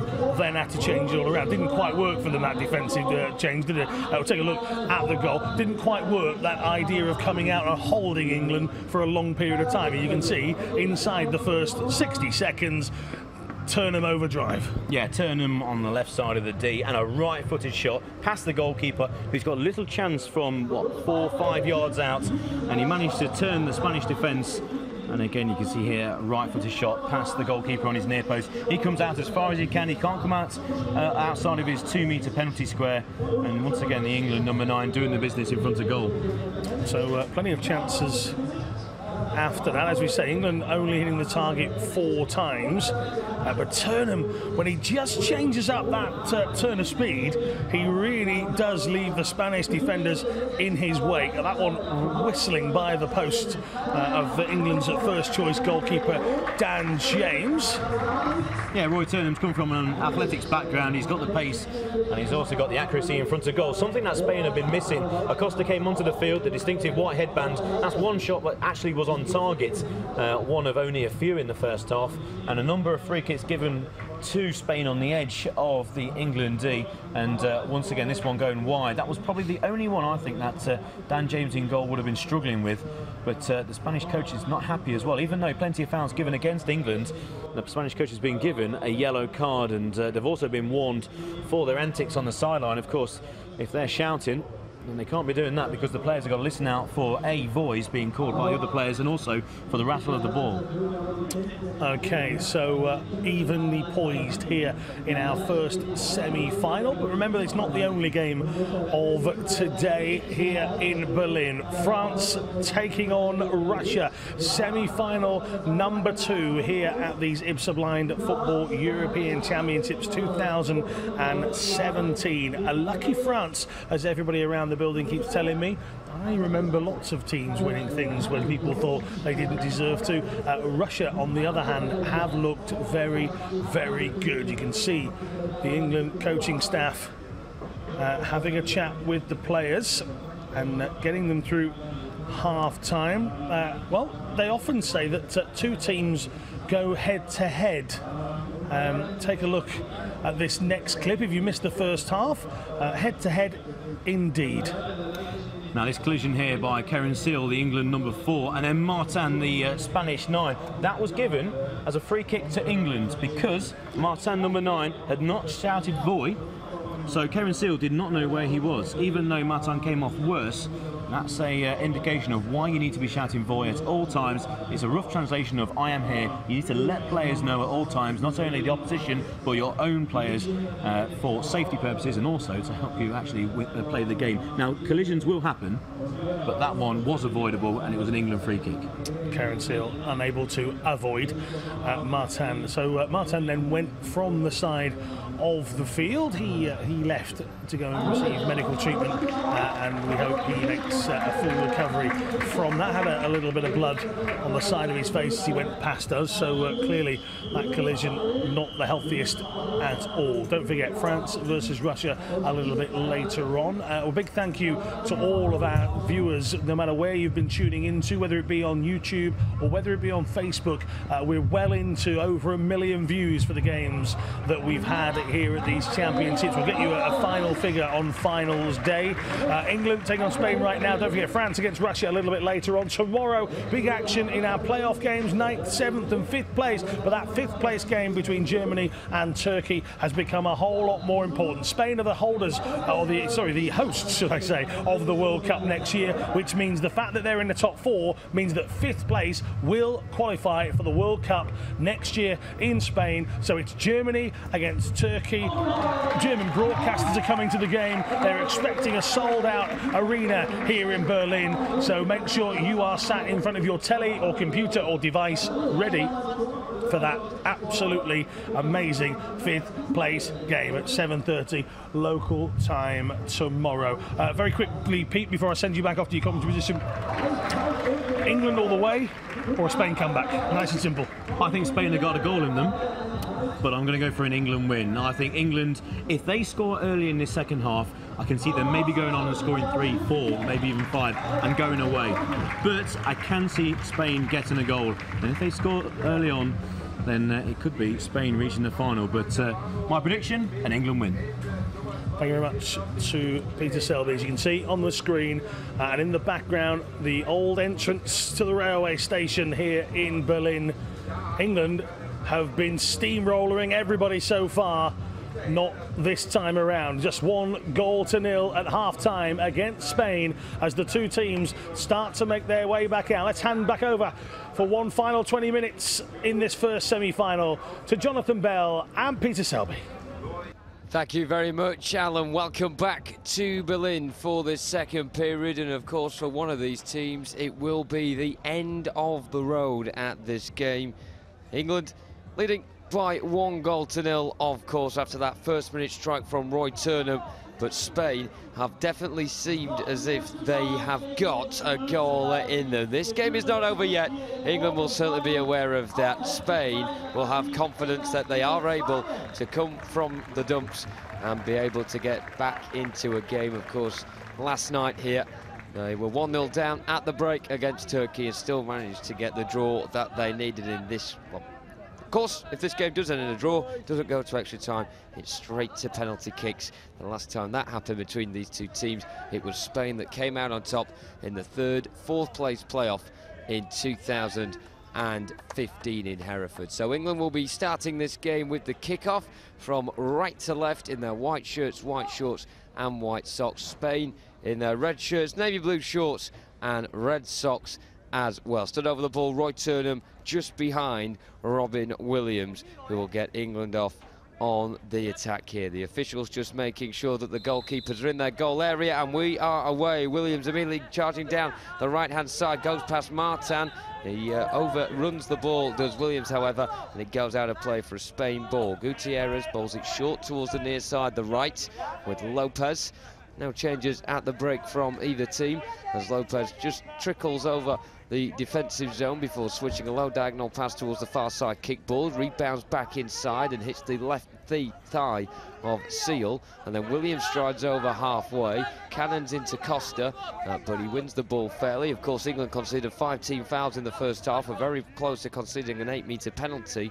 However, those team fouls are rescinded for the second period. Costa bulldozing his way forward, comes into a melee of 3 England white shirts, one of them Williams, who comes across to the near side, the left, who will then try and turn away from Acosta, who is in his back, and Acosta just has a foot on the ball alongside the foot of the kickboard on the near side. Lopez comes across to help his mate as well on halfway on the right before switching it towards the left and the byline. Good ball for Martin, who gets inside momentarily. Chance here for Spain. He's now got his back to go on the edge of the area. Turns on his left foot. Good shot. Down low to his left, though, was Dan James, who wasn't to be beaten and manages to claim it with 2 hands. England fans getting a bit excited there, just with the Spaniards as well.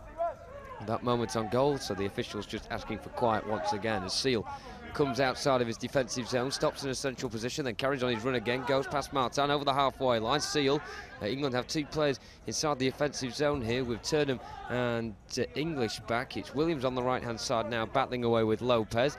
Lopez has got Williams behind him, manages to turn away from him inside from the left and plays a low angle ball towards the near side, rebounds off the kickboard, and out it goes for an England ball. And Dan James will start from the back as England attack from right to left.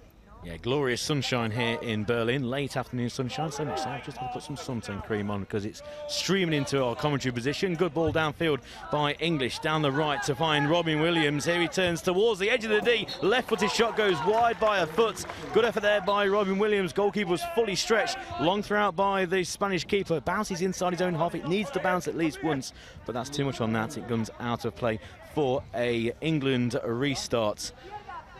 Get in contact with us, send us your questions on Blind Football, hashtag the sound of football at Euro 2017 Berlin. England less than 20 minutes away for a spot in the European Championships final. Controlled by, again, Robin Williams on the right kickboard, using it for a bit of leverage, trying to leave her away from Munoz, who's very tenacious. The ball has to keep on moving. The referees can call an infringement if it has been stopped. Across comes Karen Seal to take over, runs straight into Munoz. Still got the ball though, the England number 4. Leaves it now for Turnham on the left. Past the broken line, Turnham, edge of the D, just being pushed off by the Costa. Fairly so, says the 2 referees. 2 referees on the field. Something I would think that 11-a-side football could take a note from. Ball downfield for Spain. It's just going to run towards the kickboard, and England are just going to shepherd it out for a goal kick. Now the size 4 football, again, just to let you know, it has a number of ball bearings inside a tin UFO-shaped device which rattles like a baby's rattle, and that's what the players are listening for inside the Spanish D. Munoz just getting the ball caught under his feet, stops it from going out of play. The referee is very close and says it didn't cross that byline. Ball down the left, can't be controlled by Martin, who's the top goal scorer, number 9 for Spain in these championships with 5. Just like you know about England, they've got 3 players on 5. In fact, Turnham now up on 6, along with Robin Williams. Here goes English, up to the broken line, across to the right, shot straight into the midriff of the goalkeeper. Good effort, a lot of power on that, and straight at the goalkeeper, who's relieved to catch the ball into the midriff. Spain down the other end, Martin into the D, pushed away by English, and a corner to Spain. It's a size 4 football, quite heavy as well, so the keepers need to be brave, and they can only come outside to the edge of their 2-metre goalkeeping square as well. Any further and they touch the ball, it will be a penalty, and that's happened on a number of occasions. The Spanish coaches once again being told, already on a yellow card. And they've had a warning already for excessive shouting. It needs to be silent so the players can listen out for that ball.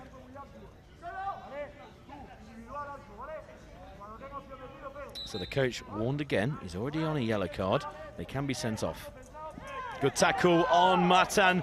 And England on a counter-attack through Seal. Only man back is Munoz. Seal, right side of the D. Just got a bit excited and overran the ball. The ball stationary on the edge of the D, and it takes 3 Spanish defenders to try and locate it.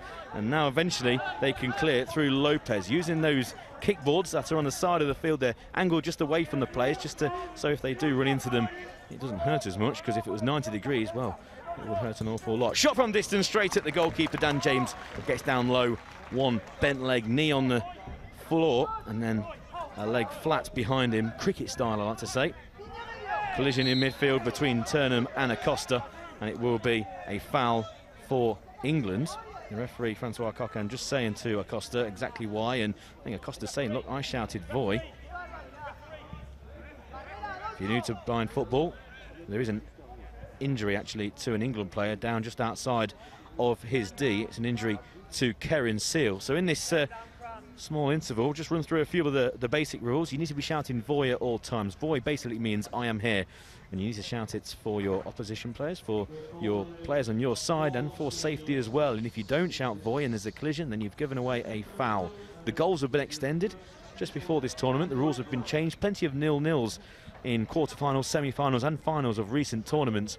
Meant that the goals have been increased not just by 10 or 20 centimetres, Jonathan. They've been increased by 66 centimetres in width, and in height by 33 centimetres. They're an awful lot bigger, so the goalkeepers have got a lot to do now. It's meant for more entertaining games. The goalkeepers themselves, obviously fully sighted, they can control their players inside the final third, give them instructions. At the other end of the field, in the attacking third, there is a coach behind the goal, again, telling the players exactly what to do, where they are, and on free kicks they can tap the posts as well. The pitch is split into thirds, so when we say past the broken line signifies defensive, midfield and attacking third. There goes Turnham, the goal scorer for England, down the right. There's a collision between 2 players, but both shouting voy, so the referee waves play on. Collisions can happen in blind football. Clearance by Lopez from his own left corner over to the right, and Acosta, wearing his, again, distinctive white headband. He goes to ground holding his nose. Nothing given by the referee. Kerin Seal comes down the left for England. Looks like he's feeling no effect from an injury earlier on, and now the referee stops play because of an injury to the nose of Acosta. Now this is one of the most common injuries in blind football, to the nose. The players do have gauzes over their eyes. Then they're what these circles are on a cross below the Spanish flag on your screen. That's a team foul. You're allowed 5 team fouls per half. Any more committed, and it will be an 8-metre penalty kick. Doesn't matter where the infringement took place, it will be an 8-metre penalty kick to the opposition. So Spain have 1 currently. They do get rescinded after half-time. Drop ball in the midfield area, and Kerin Seal does well, just gets his body between the opponent and the ball. He's going back towards his own half though. Across comes Williams to try and win it back for England. Pushes out wide on the right, but Munoz does well for Spain. One-man attack goes in towards the D on the right. That's going to run too far, and it's going to be an England goal kick. Again, there's an example of the goalkeeper saying to Roy Turnham, just shepherd it out, hold off the player, and the ball has got too much on and it run out for a goal kick.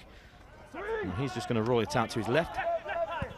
And English plays it downfield. It goes straight down the centre. Turnham was on the left and Williams was on the right. They quickly get back into their defensive units. Well drilled.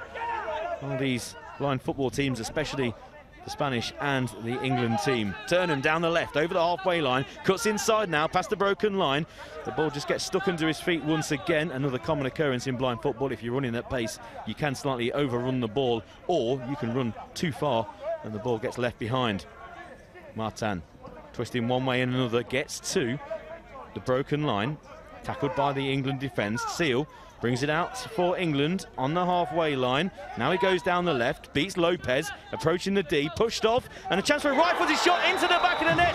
What a goal for England, and Kerin Seal down the left-hand side. He avoided being pushed away by the Spanish defence and calmly slotted it home past the keeper into the right side netting. England double their lead early in the second half. It's England 2, Spain 0. Just the goal England needed as well to settle the nerves, and well deserved for Karen Seal, who gets his second goal of these championships, and so unlike the Spanish defence as well, for not one but two of them to miss the ball as it goes through down the left-hand side, and Seal opens up his body, angles the right-footed shot towards the far corner, and Karen Seal, the big number 4 for England, gets their second of the game. England 2, Spain 0, and Spain have a little bit of a mountain to climb here. A lot of time to go in the second half, but they are up against it, and they need their big players to come to the fore. Spain immediately from the set piece, go down the other end, and a wonderful save by Dan James down to his left-hand side. Acosta there with a clear angle on goal in a central position, tried to curl it towards the far corner. He got past the whole England defence, may have been a hand on it on the way through from him as he fell down initially, got back to his feet again, curled it around to James's left-hand post, and a wonderful save with the left hand. Takes a nick off the post as well, and out for a corner on the near side for Spain. 2 over it. One of them Acosta now, who will run towards the front post. Good tackle by Turnham, really strong in the challenge there. Turnham goes to ground but gets up straight away, and Acosta, I don't know if he's been friendly with him there or pushing him away. It's hard to tell. It's Robin Williams now, midway inside his own defensive zone. On the far side, the England right gets caught in a bad position as well. Martin with it near the corner area. Williams has to be careful and watch his hands as Martin goes towards the front post, gets towards the byline. It's a tight angle. Still going Martin. Good save from James, who managed to stay inside his defensive zone as well, his goalie area. If he goes outside of it, it would have been a penalty. Ball down the left for English, gets towards the byline, checks back, he's going to man in his back, which is Munoz, so the ball is forced towards halfway. Williams jumps out of the way of the ball inadvertently, thinking that it was a bouncy ball coming towards him, then a flat one. It then goes inside the England defensive zone on the 3 lines as right-hand side. Seal got the last touch on the ball, and it will go out for a Spain corner, and Spain have certainly been pressing ever since the second English goal. A substitution about to be made now, and leaving the field is Ivan Lopez, and he's replaced by his captain Yusuf El Hadawi, who started this game but hasn't really featured much ever since England went behind early on, and that change was made when, of course, he came off and Martin came on. Yeah, El Hadawi possesses a rocket for a right foot. I'm surprised, along with Jonathan, that he's not been on the field for longer than he has. 2 amazing saves there by Dan James. The first one, the reactionary save onto the post. The second one, very brave and agile on the edge of his goalkeeping square. Shot from distance takes a deflection out wide to El Hadawi on the Spanish right. He's been pushed back into the centre circle by Roy Turnham, who continues to lead the counter-attack now for Turnham. Approaching the broken line, just gets pushed off the ball, falls to the ground on top of the ball, and inadvertently wins it back for England by the left-hand kickboard. Gets pushed into that kickboard. Heavy challenge there by Munoz. It's with Williams outside of the D, runs straight into Munoz, and the referee blows his whistle. He's yet to point into the direction of the free kick. It's for England, and it will be from a central position around 9 metres from goal. Really good play, first of all, by Roy Turnham. He chased that ball down, and he got to his feet after lying on the ball. He was pushed against the kickboard and then started that move, which Robin Williams ended up being fouled from 9 metres, central position. A cracking chance here for England to possibly seal their place in the final. The first time England will be through to a final since 2009, where they face France. And it could be France again, because they're in the other semi-final, taking on Russia, 7:30 local time here in Berlin. It's going to be a free kick to England now. 4 men in the Spanish wall. Goalkeeper Pedro Gutierrez. He's crouching down low. He's telling his defenders exactly where to stand, and how to stand as well. Are they going to stand still? Are they going to break and try and close this down, this possible shot? It's going to be English to roll the ball for Robin Williams. Now the coach for England behind the goal taps the right-hand post. He's going to tap the left. He's given instructions as well to Williams exactly what to do. He's slightly, if anything, to the right of centre, only by a matter of inches. It's going to be Williams. Left foot hits the post and bounces wide. It's going to be a corner, so it hits the left hand upright, then bounce back, hit the goalkeeper, and then drops wide of the post. Yeah, lucky escape there from Spain. We'll see a replay here. Williams did everything right, moves the ball out of his feet, and then a left-footed effort, strikes the post, then strikes the back of the hand of the goalkeeper. It could have easily nestled back in the net, but it bounces wide, and that's unlucky for England. Fortunate for Spain. And will England rue that missed chance, or that unfortunate effort that hit the post? Corner to England. Williams, more central now, 8 metres from goal, being pushed out wide. Good tackle on him by Matan. It's up past the halfway line, but picked up by Tiernan, who's now going to turn and run at pace at this Spanish defence. He's momentarily stopped by the Spanish captain El Hadawi, who does well. It's with Matan on the left. It's 9 versus 9. Matan and Tiernan, now picked up by Acosta. They've got their 3 main attackers on the field: Acosta, Matan, and also El Hadawi. Acosta is brought down by Tiernan twice, and at second attempt, the referee blows his whistle. Free kick to Spain just inside England territory. Here's a replay of that effort. Very unlucky, but then bounced back, hit his hand, and it could easily have dropped over the line, Jonathan.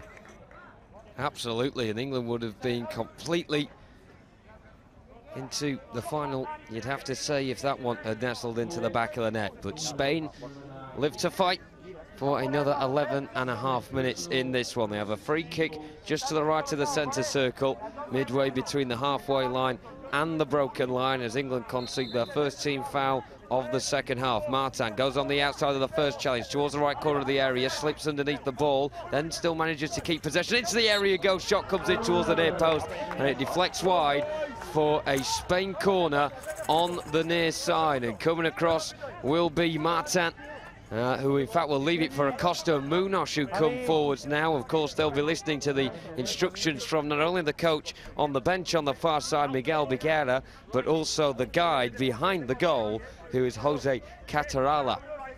So a corner for Spain in this near corner. Acosta squares it across the face. Good chance for El Hadawi. Jumps over the ball. Tiernan falls into El Hadawi in an attempt to try and close him down. You have to say Tiernan and the rest of the English players are wearing the heart on the sleeve at the moment. But Martin, oh, good towards the far corner of the net.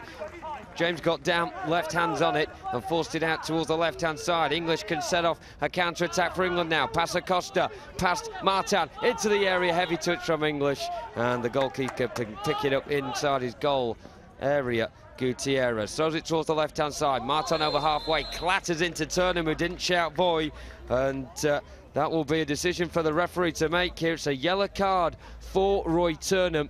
Not the first time that Antonio Martin has been part of a nasty collision in this game.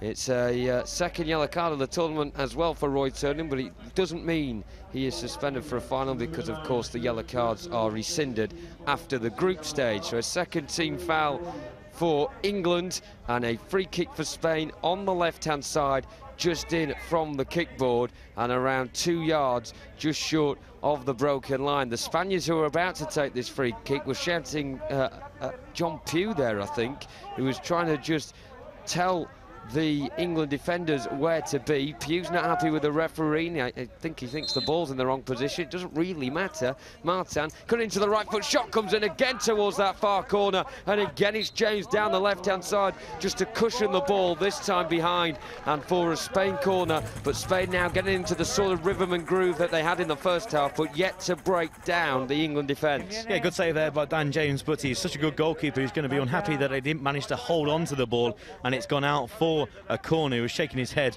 whilst telling the England defenders where to stand. Corner from the Spanish right, taken by Acosta, back to the broken line, goes back down the right, switches to the left again, and it's just been pushed out over by the England defence to the left. Finds El Hadawi, goes to ground, nothing given. Then has he brought down Roy Tiernan? No.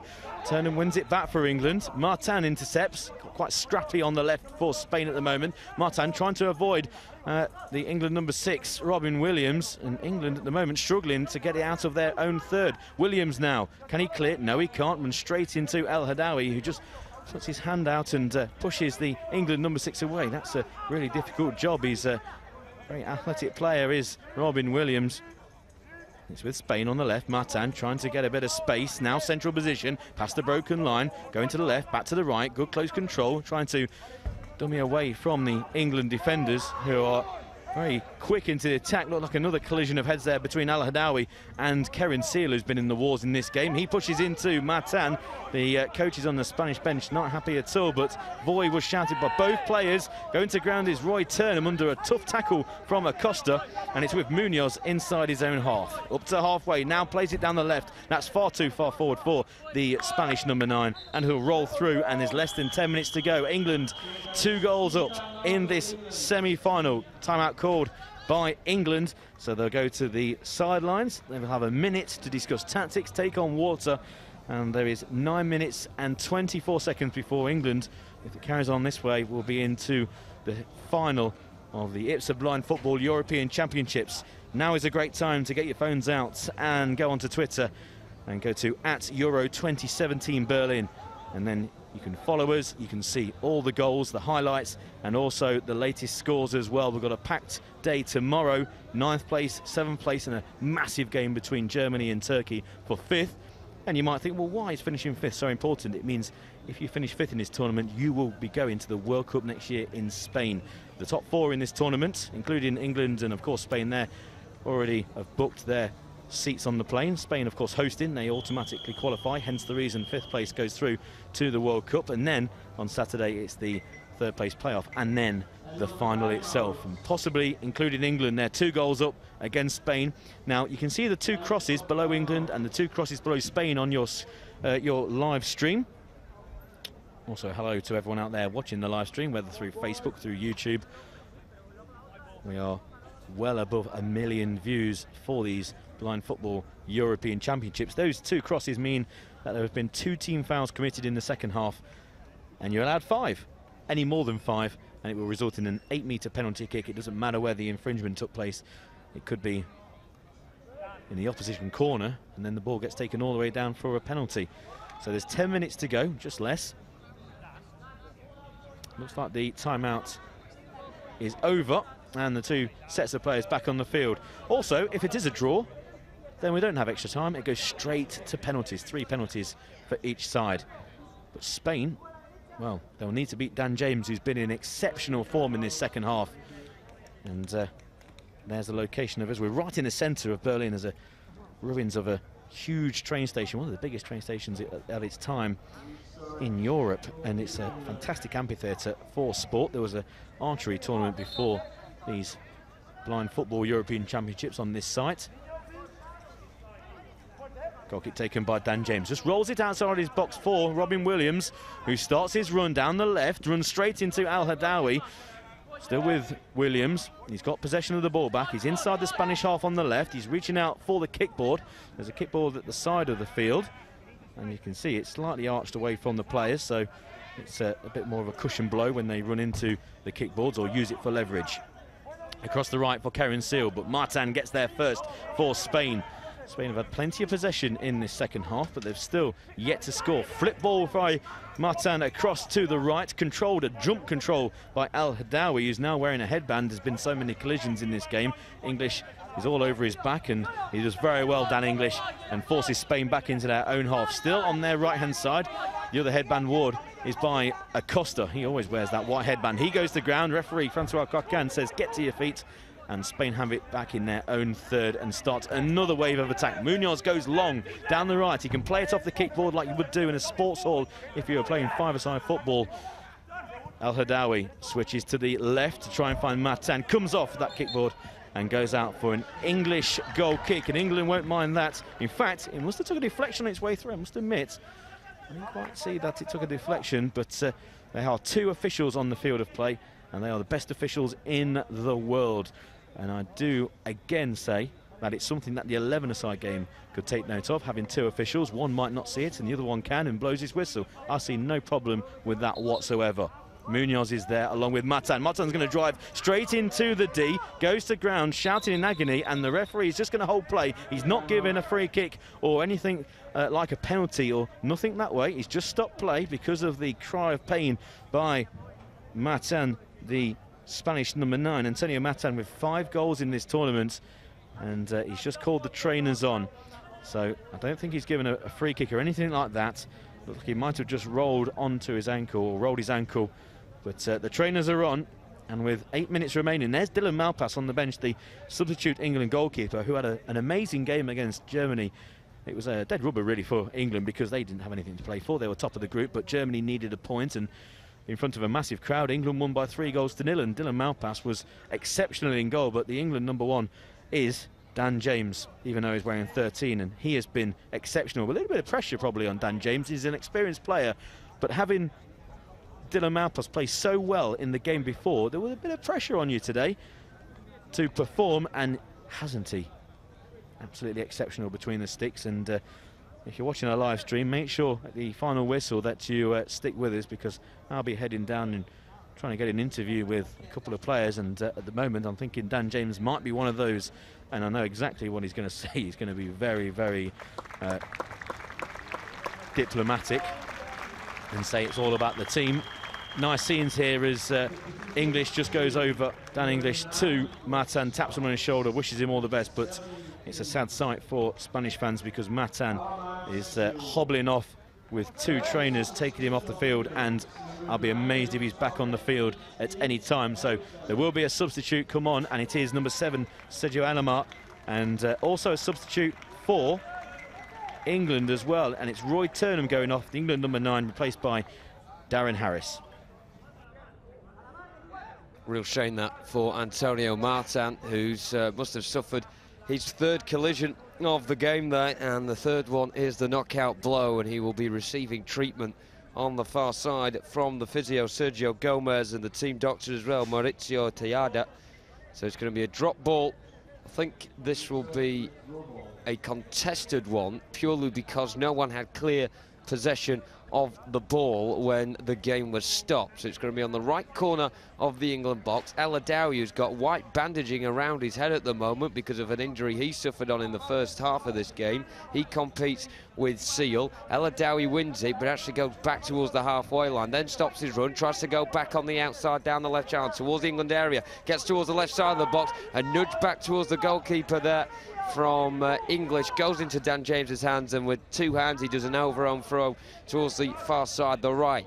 Here's Williams, laterally runs from right to left, then checks back to run towards the other side, just toying with the 3 red shirts in front of him, goes past one of them on the right hand side, tries to cut inside of Acosta. Very difficult to get the ball through his legs, however, and Acosta wins the ball back midway inside his own half. He's got 2 red shirts in front of him. He comes towards the halfway line. He's got Alamar to his right and El Adawi to his left, but Acosta going himself at the moment, worming his way through the white shirts. It deflects off Seal, who gets back on the edge of his own area, diverts it towards the far side, tries to recover the loose ball. El Adawi battles away with him. Seal gets it down the line, and it's won now by Acosta. Acosta travels past a couple of white shirts, then goes to strike towards goal. The ball is won by England. Acosta is appealing for something, but I'm not sure what, because the ball was fairly won. Sergio Alamar coming in from the right-hand side into a central position, back on the right again, toying with Darren Harris at the moment. Still Alan number 7 keeping possession, goes on the outside, really good run, good tackle though from Sealer, gets a big right foot in there and diverts the ball out of play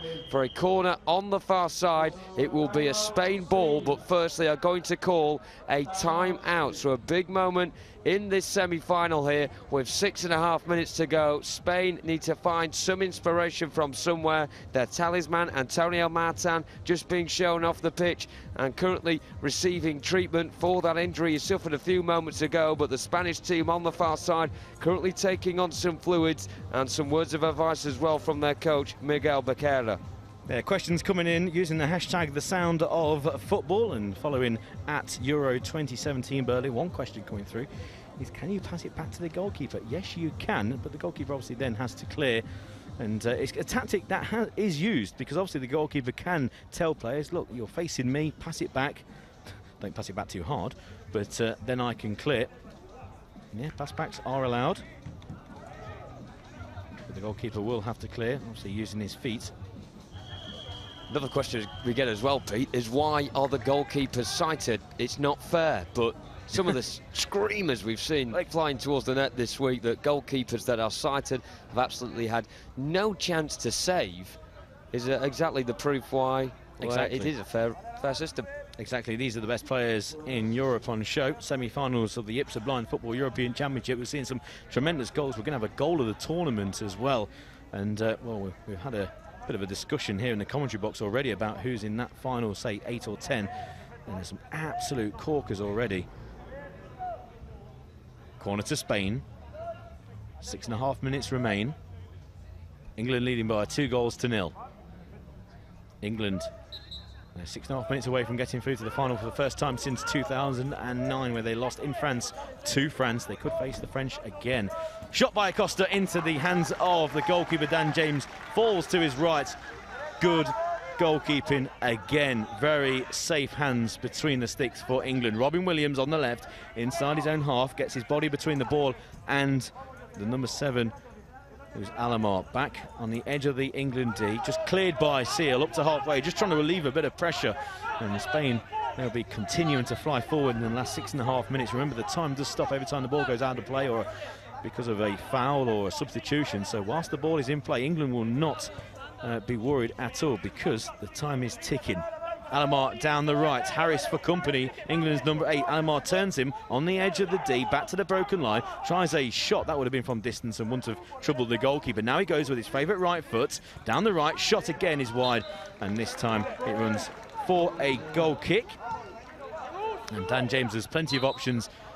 He can either throw long downfield, it needs to bounce inside his own half, or he can just drop the ball outside of his D. He does that, finds English, side-footed ball downfield. England trying to keep the ball inside play, but at the moment they're passing it straight to the Spanish. And Acosta now with a glorious chance, just slightly overran the ball, and now again from the edge of the D. Can't get a shot off on goal, just loses possession of the ball. Push back to halfway. All 4 players back for England, who are outfield players. Acosta, again, miscontrols, goes to ground, and it's going to be a free kick to England because Acosta, for me, didn't shout voy and ran straight into Karen Seal, and it will be a free kick. So again, that's another example of players not shouting voy. You can have possession of the ball, you can run into a player, and you can fall to ground, but you can cause the foul, and a free kick can be given against you because you haven't shouted voy. A rough translation is, I am here. And like Karen Seal there, he said voy, but he was ran into. And England will get the free kick. The manager of Spain, I think, has been sent off. A second yellow card has been shown for Miguel Becerra, who will now have to take a seat in the stands, I believe. And this is a remarkable turn of events. The Spanish, of course, were warned in the first half by the referee, Francois Carcu, about how he had to make sure he kept calm. He then got booked. He carried on remonstrating in the second period, and now he will trudge off with water bottle in hand down the tunnel away to our left-hand side and will exit the field of play. So Spain have got a full complement on the field, but in terms of their bench, their manager has not been able to keep his discipline. And I was just about to say as well, when the free kick was given, Pete, that the second half has been a lot cleaner than the first. We saw a lot of team fouls in the first, not in the second. Acosta goes towards the edge of the penalty area, wins a free kick this time around. Seal trips him up as he was making his inroads in towards the penalty area, and the referee will give a 13 foul of the second half to England, so it's 3 apiece in that respect, and a set-piece opportunity for the Spanish here, just right of centre and around 9 metres away from goal. It's midway between the edge of the penalty area and the broken line as well. Standing over the ball, licking their lips, it's the captain, El Adawi, and just in front of him as Adolfo Acosta. And I have to say, if anyone's going to score for Spain, it is the big, powerful number 6. Both players stood over the ball, incidentally, have white, well, of course, Acosta has the usual sweatband around his head. El Adawi is joining that club as well with the white bandaging strapped around his head as well. It's a 4-man England wall with 2 Spaniards just on the side of it, trying to block the goalkeeper's view, Dan James. This is going to be a massive moment in the game. If England can ride this wave, then surely they are home and hosed. El Adawi will roll the ball forward. The referee blew his whistle, but then Seal ran forward before the kick was actually taken, and therefore we're going to have to go through the whole process again here of Dan James making sure his wall is in shape, and then the guard behind the goal for Spain, Jose Caratala, just tapping either side of the goal frame. So that now sounds one post to the other, and it will be El Adawi to roll it for Acosta. 8 metres out. Can Spain half the arrears? Eventually Acosta will take left foot into the bottom corner of the net, England concede a goal for the first time in these championships, and Spain managed to half the deficit and make a very nervy 5 minutes come onto the cards. Whoever is going to earn a place in the final are certainly going to have to deserve it. Acosta has made this semi-final very interesting indeed. England 2, Spain 1. Yeah, not even the heroics of Dan James in goal for England, who's been exceptional, can do anything about that. A low left-footed drill shot into the corner, past the wall and past the England goalkeeper, means it's England 2. It went through the legs, actually, of England's number 4, Karen Seal. England 2, Spain 1, with just less than 5 minutes remaining. So England, who have been, I think, quite poor in the last 5 minutes, they've not managed to get outside of their half. They'll have to maybe go and score a third to try and seal this semi-final. It's with Williams inside the centre circle. Cracking tackle on him by the Spanish captain El Hadaoui on the left in front of the officials' tent. Gets the ball under control, goes himself down the left-hand side, away from Williams. Seal in front of him, gets to the broken line, comes across to the right, stops, puts his foot on the ball, shoots from distance. Great save by Dan James with his right hand, just palms it away to the right-hand kickball. The ball still in play with El Hadaoui on the broken line. A pot shot from distance and another great save by the England goalkeeper, but they're living dangerously at the moment. 4.5 minutes remaining.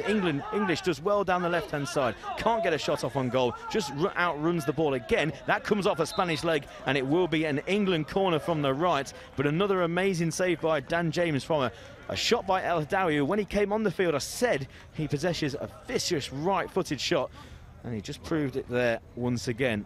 Cracking save by the keeper, and it's a corner to England, who are quite slow in coming forward to get the ball and to take this corner. Doesn't matter because the clock has been stopped, so there's no also time wasting in blind football.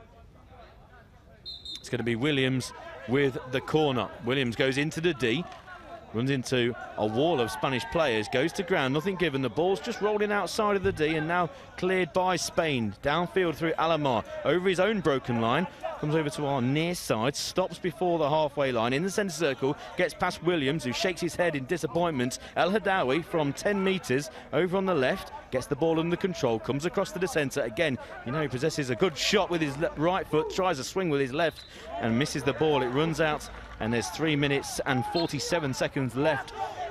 And England are 2-1 up in this semi-final. Long throw downfield by Dan James. Picks out Darren Harris on the broken line. Harris by the left goes to ground. Good tackle by Acosta. Acosta up over halfway. Harris is getting back for England, but Acosta goes past him. Chance for a shot, and again the ball just runs too far forward. And again out of play. Acosta goes down holding his face. So play is stopped, and a chance for England to gather their thoughts, and Spain, and also some attention to come onto the field and deal with Acosta, who is getting to his feet now. There's a substitution for Spain coming off is Alamar, and again Matan coming on, and well, a round of applause here for the number 9 Antonio Matan. 5 goals for Spain in these championships, and well, he went off the field being helped by 2 trainers, and I would have put good money on him not returning, but he's onto the field to try and get an equaliser for Spain. And remember, if it is a draw at full time, it will go straight to penalties. England through Robin Williams comes out of his own D. Now he's up towards the centre circle, going himself down the right-hand side. Williams, wearing 6, goes up to the broken line, goes to ground, nothing given. Again, both players shouting voy, and it's going to be a corner to England. So it came off a Spanish boot last. The Spanish bench not happy. Again, collisions do happen in blind football. If both players shout voy and they collide, well, these things happen in this sport. Nothing given, but the ball runs out for an England corner. And now just over 3 minutes remain. And across for that corner would be Williams and Harris. England with 2 players back inside their own half. English on the edge of his own D in conversation with the goalkeeper, Dan James. You've got Seal just outside of the centre circle. It's taken by Williams. El Hadaoui with him, trying to win the ball back for Spain, who need to get it down the other end of the field. Williams is doing well at the moment, just keeping it by the kickboard, but Spain struggling to get the ball back. El Hadaoui trying to reverse into Williams. He's going to be doing no good trying to do that. And Williams just hooks it in play into the goalkeeper's hands, who releases downfield for Matan. Matan can't control, and that runs out. But it runs out for a corner to Spain, and more nervy moments for England fans. But for Spanish fans watching this broadcast, well, they'll be cheering at their screens wherever you are, watching on your phones, your computers, maybe your laptop, or even on your TV. Tell us where you're watching and who you're supporting. Hashtag the sound of football at Euro 2017 Berlin. The second semi-final coming up after this, and that's France versus Russia. England winning by 2-1 in this first semi-final, and there's only 2 minutes and 40 seconds remaining. Spain with a corner. Acosta back to the broken line, moves more into a central position. Chance for a right-footed shot, edge of the D, connects more with Darren Harris, but it's on the left. Missed kick by El Hadaoui. That would have been a glorious opportunity. He's more of a right-footed player, and it was a swing and a miss for the Spanish captain. Long throw out this time by Dan James down the left for England, again trying to pick up Harris, and Harris can't control, and it runs out for, again, another goal kick for Spain. Down the right by Gutierrez, controlled on halfway by Matan. He then switches to the left, goes by the kickboard, controls the ball, now starts his run past Karen Seal, just in front of the England bench, stops, tries to go back to the broken line, switch play over to the right-hand side, and El Hadaoui doesn't reach him. It comes back, though, to Martin. The time is ticking. 2 minutes now left on the clock. English comes across to try and clear for England. He's got on his back El Hadaoui, but English brings it up to halfway. Stops. He's got his back to the goal he's shooting towards. He's now going to drift round, but El Hadaoui does well trying to tackle English, who's much the bigger player. He goes down the right, up to the Spanish broken line. In front of that Spanish dugout, minus their coach, who's been sent off. And English, at the moment, he's having his own match. And, well, if you're an England fan, that won't bother you at all because the time is ticking. But for Spanish fans, they want Spain to get control of the ball. You can see the referee there, Francois Coquin, who's counting. If he gets to 5, then it will be a free kick because the ball is just being trapped on the kickboard. Acosta does well for Spain, back in the centre circle. Now he's going to start his run. Just over a minute remains. Acosta going down the right-hand side, switches to a more central position. He's tackled by Darren Harris, who clears for England up to halfway. El Hadaoui tries to retrieve the ball on halfway, actually clashes into Munoz instead, but the captain wins possession, comes over halfway towards the left-hand side. Martin joins him as well. Spain have 2 players in the England half here. One of them is Martin. Forced back to halfway. England very rigid in their defensive zone at this moment in time. Martin tries to keep control as he goes down the left, loses possession. El Hadaoui will go for a swinger instead from 8 metres out, just left of centre. He completely misses the ball, and now Williams at the other end. Can England kill this game off with 30 seconds to go? They are so close towards the final of this competition as Williams goes towards the corner, then checks back. England have everyone else inside their own half, and England actually win a free kick in the end on the edge of the attacking zone. El Hadaoui flies over Williams there. I don't know if that was a kick out at Williams or accidental, but he gets a yellow card nonetheless, does the Spanish skipper. And it has to be said that Spain beginning to lose their cool here. Of course, their manager has already been sent off, has Miguel Bicara, and now their captain has been given a caution as well. So it'll be interesting to see a replay of this one. The free kick had already been given in Williams' advantage, and then El Hadaoui just put up his left foot there into Williams before falling on top of him. It's difficult to say if that was a cynical clash or accidental, but nonetheless, England have a free kick right of centre, and it is Harris stood with Williams.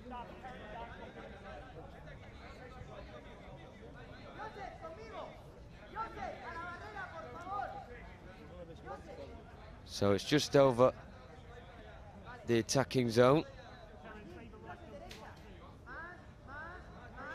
And England here just moments away from sealing their spot in the final of this competition. Harris will lay the ball for Williams, who's got 2 options here, running into the corner or go for goal. Williams laterally running from right towards the left-hand side. He's got Spaniards chasing him all the way towards this near-side kickboard as the seconds count down. Williams back towards the halfway line. Good tackle from Munoz.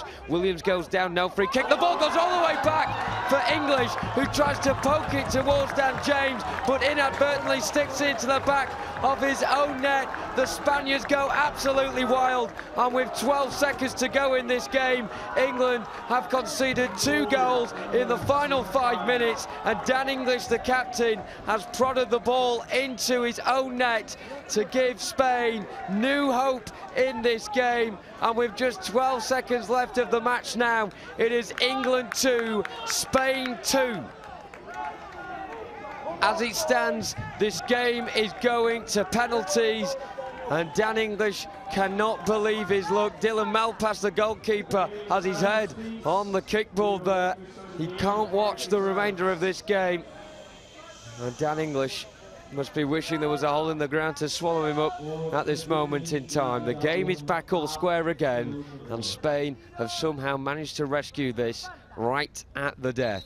England attacking down the other end with Williams now. Surely time against him. He charges from the centre spot towards the penalty area, in towards goal, but it goes into the hands of Gutierrez as he charges into the goalkeeper's area. And we are just seconds away from the end of this game. The whistle will sound, and this will go to penalties. It has finished England 2, Spain 2 in the semi-final of the Blind Football European Championships 2017. A game with a vast amount of emotion involved in it. England getting off to the perfect start in the first half when Roy Turnham scored inside the first 60 seconds. Then in the second, England doubled their advantage and managed to secure a 2-goal buffer when Karen Seal hit the ball into the back of the net. Then the deficit was halved inside the final 5 minutes when Adolfo Acosta scored from a free kick. Dan James could do nothing about that, but then at the other end, with just seconds remaining, Daniel English was just shepherding the ball back to his own goalkeeper, Dan James, and then poked it into the bottom left corner of his own net. It means that we are all square. We are on the verge of penalties. It's England 2, Spain 2. Well, that is amazing. If you're just joining us, I think most people were about to tune in to see England celebrating a victory here, and in the dying seconds of the second half, England have scored an own goal. They went 2 up in the early stages of this second half. Running across here is Jonathan Bell. At this point, we just thought it was all over. Yeah, it certainly seemed that way. A fantastic finish from Karen Seal, and England were up against it at this point, certainly looking as if they were going to be pushed all the way by Spain. It was a very even contest. Spain probably had more of the possession and slightly more territorial advantage as well. So when England managed to double their advantage, it certainly seemed as if that the worst had gone behind them. However, of course, Adolfo Acosta was really a menace in the England side. He really changed the game when coming on in the second half, forcing a great save here out of Daniel James, and of course it was Acosta who halved the deficit with the goal from the free kick. Well, that man there made some fantastic saves. Once again, Dan James has been a hero for England in this game, and he's going to have to be a big hero again. Jonathan is making his way back off to the commentary box because penalties are not far away. In a moment, we will see the goal that cost England the draw. Free kick here is how they get back into this. And, well, that was the first for Spain.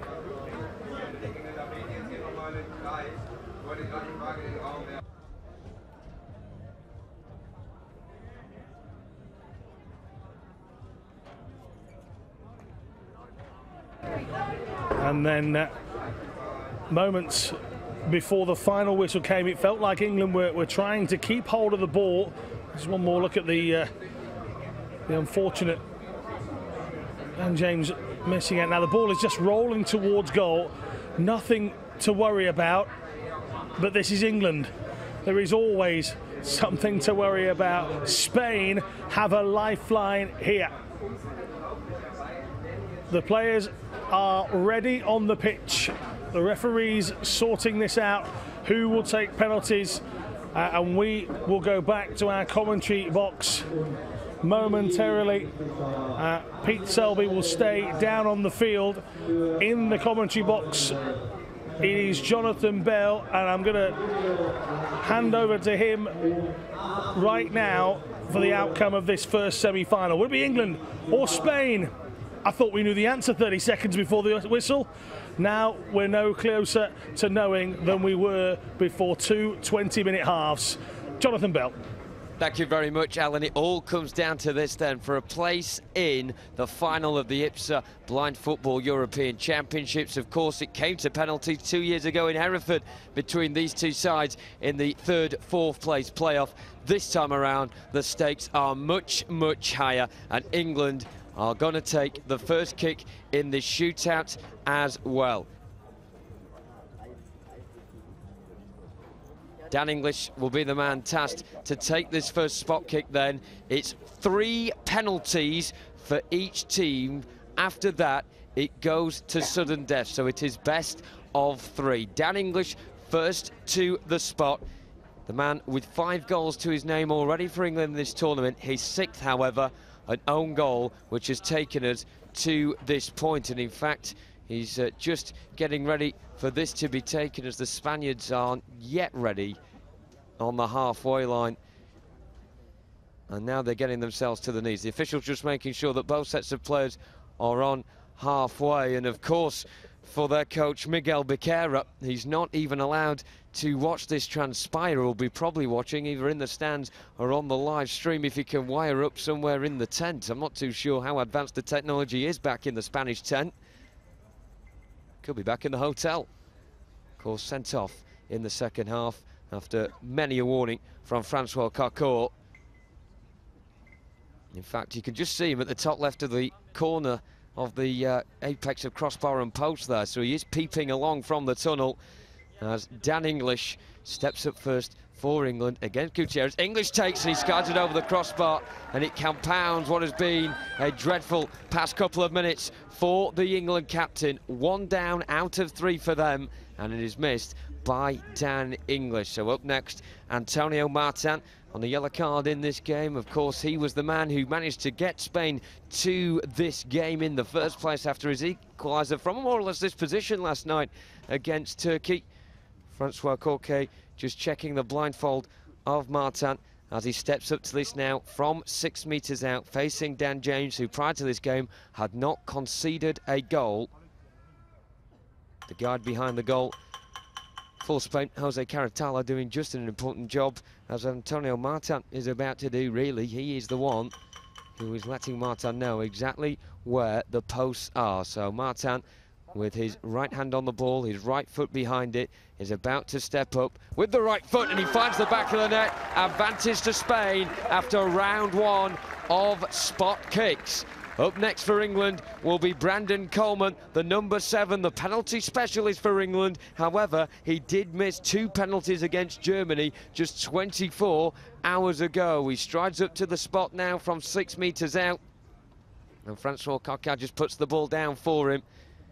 So Pedro Gutierrez not conceding from the first kick, not even having to make a save as Dan English put it over the crossbar.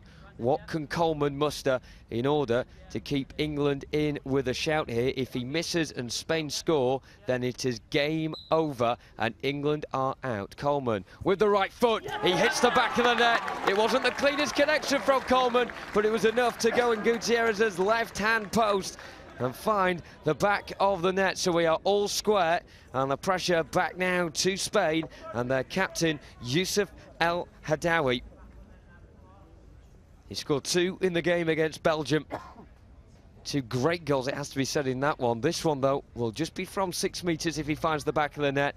And no kick of the ball will have been more important in his international career than this one. He stands with either foot either side of the ball at the moment, as the guard behind the goal once again, Jose Caratala, just taps the woodwork. Big pressure on Dan James's shoulders. He stands on the line for England and squats down. El Hadaoui now has got the whistle. He shoots and he scores. A really good penalty from El Hadaoui. Finds the bottom right corner of Dan James's net. And now Kerin Seal must score. If he misses the Welshman, then England are out. Of course, Kerin Seal, part of the Great Britain programme, which integrates both Wales, Scotland and England as part of the international team under the Three Lions name. So Seal, a Welshman, to keep England in this competition, and his black trainers. He'll step up with the right foot against Pedro Gutierrez, knowing he has to score. The guard behind the goal now. Belatedly, Adam Bendel just tapping the post. Either side.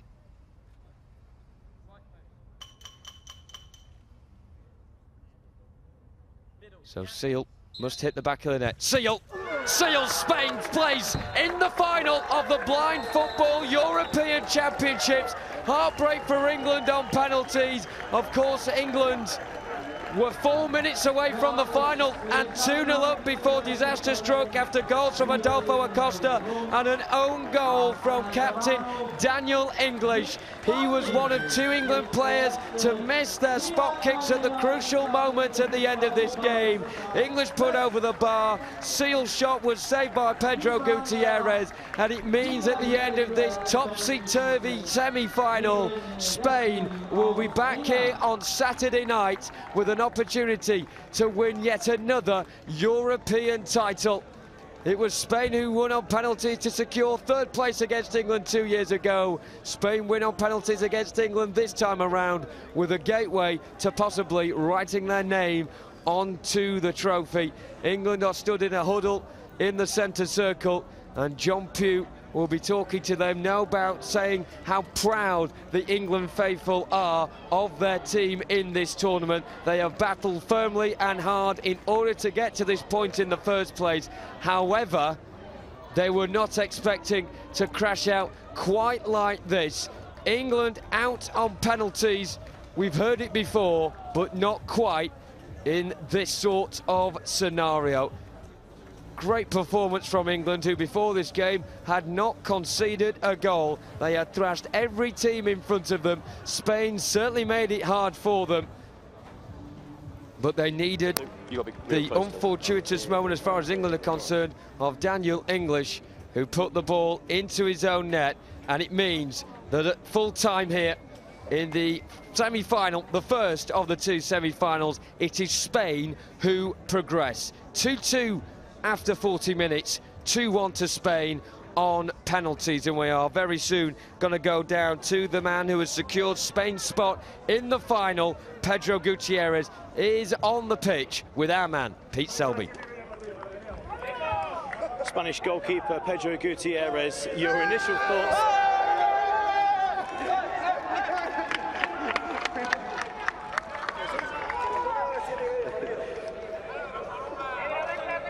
Turkey scored a penalty yesterday past you, but you're the hero today. Your initial thoughts? Pedro Gutiérrez, ayer tú mencionaste que el penal fue el tuyo, hoy tú lo tapaste. ¿Qué emociones después de este gol loco? Bueno, loco el partido, lo primero, y felicitar a Inglaterra por la gran semifinal que ha dado a todo este público, y siempre es un placer jugar contra ellos. Bueno, esto es fútbol, es deporte, estás arriba, estás abajo. Lo importante es que siempre tienes que estar ahí con la cabeza metida en el partido y nunca bajar los brazos, y felicitar a Inglaterra. Yeah, first all respect to England's squad. Football is going up and down and crazy things happen, and in the end we have been the one to decide this. Crazy. Have you ever been in a game with a more dramatic finish in normal time than that? ¿Habías en un partido como este, como un final tan emocionante como ese? Sí.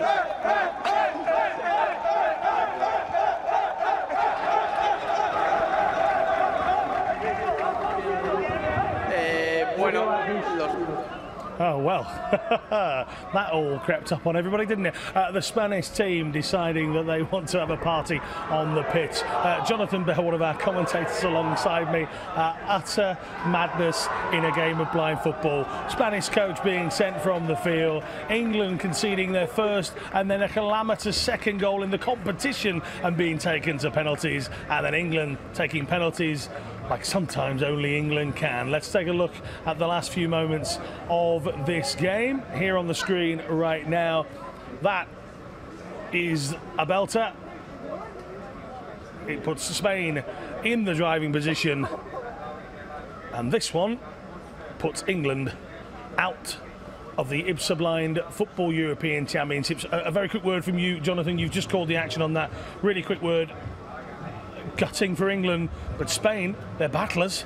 Quite stunning in all respects of the word. Spain was certainly not expecting that, as hard as they tried with 30 seconds to go.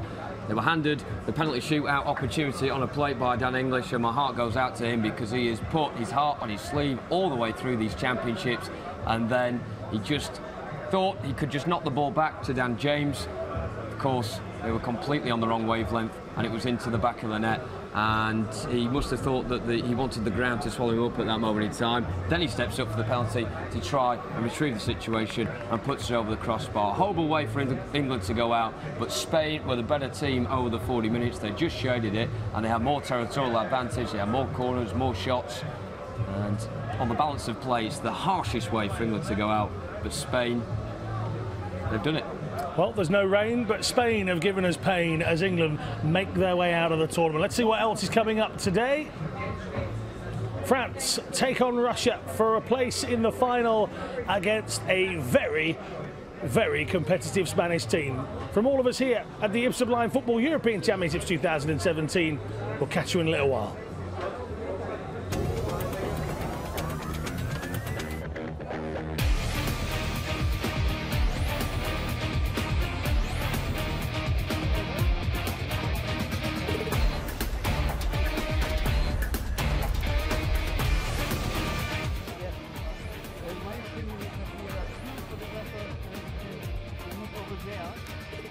It's like Cook against me, I think. The referee moved me away. I wanted to discuss why the game, but for the next games I wanted to know if it's okay or not. Okay. So I have to do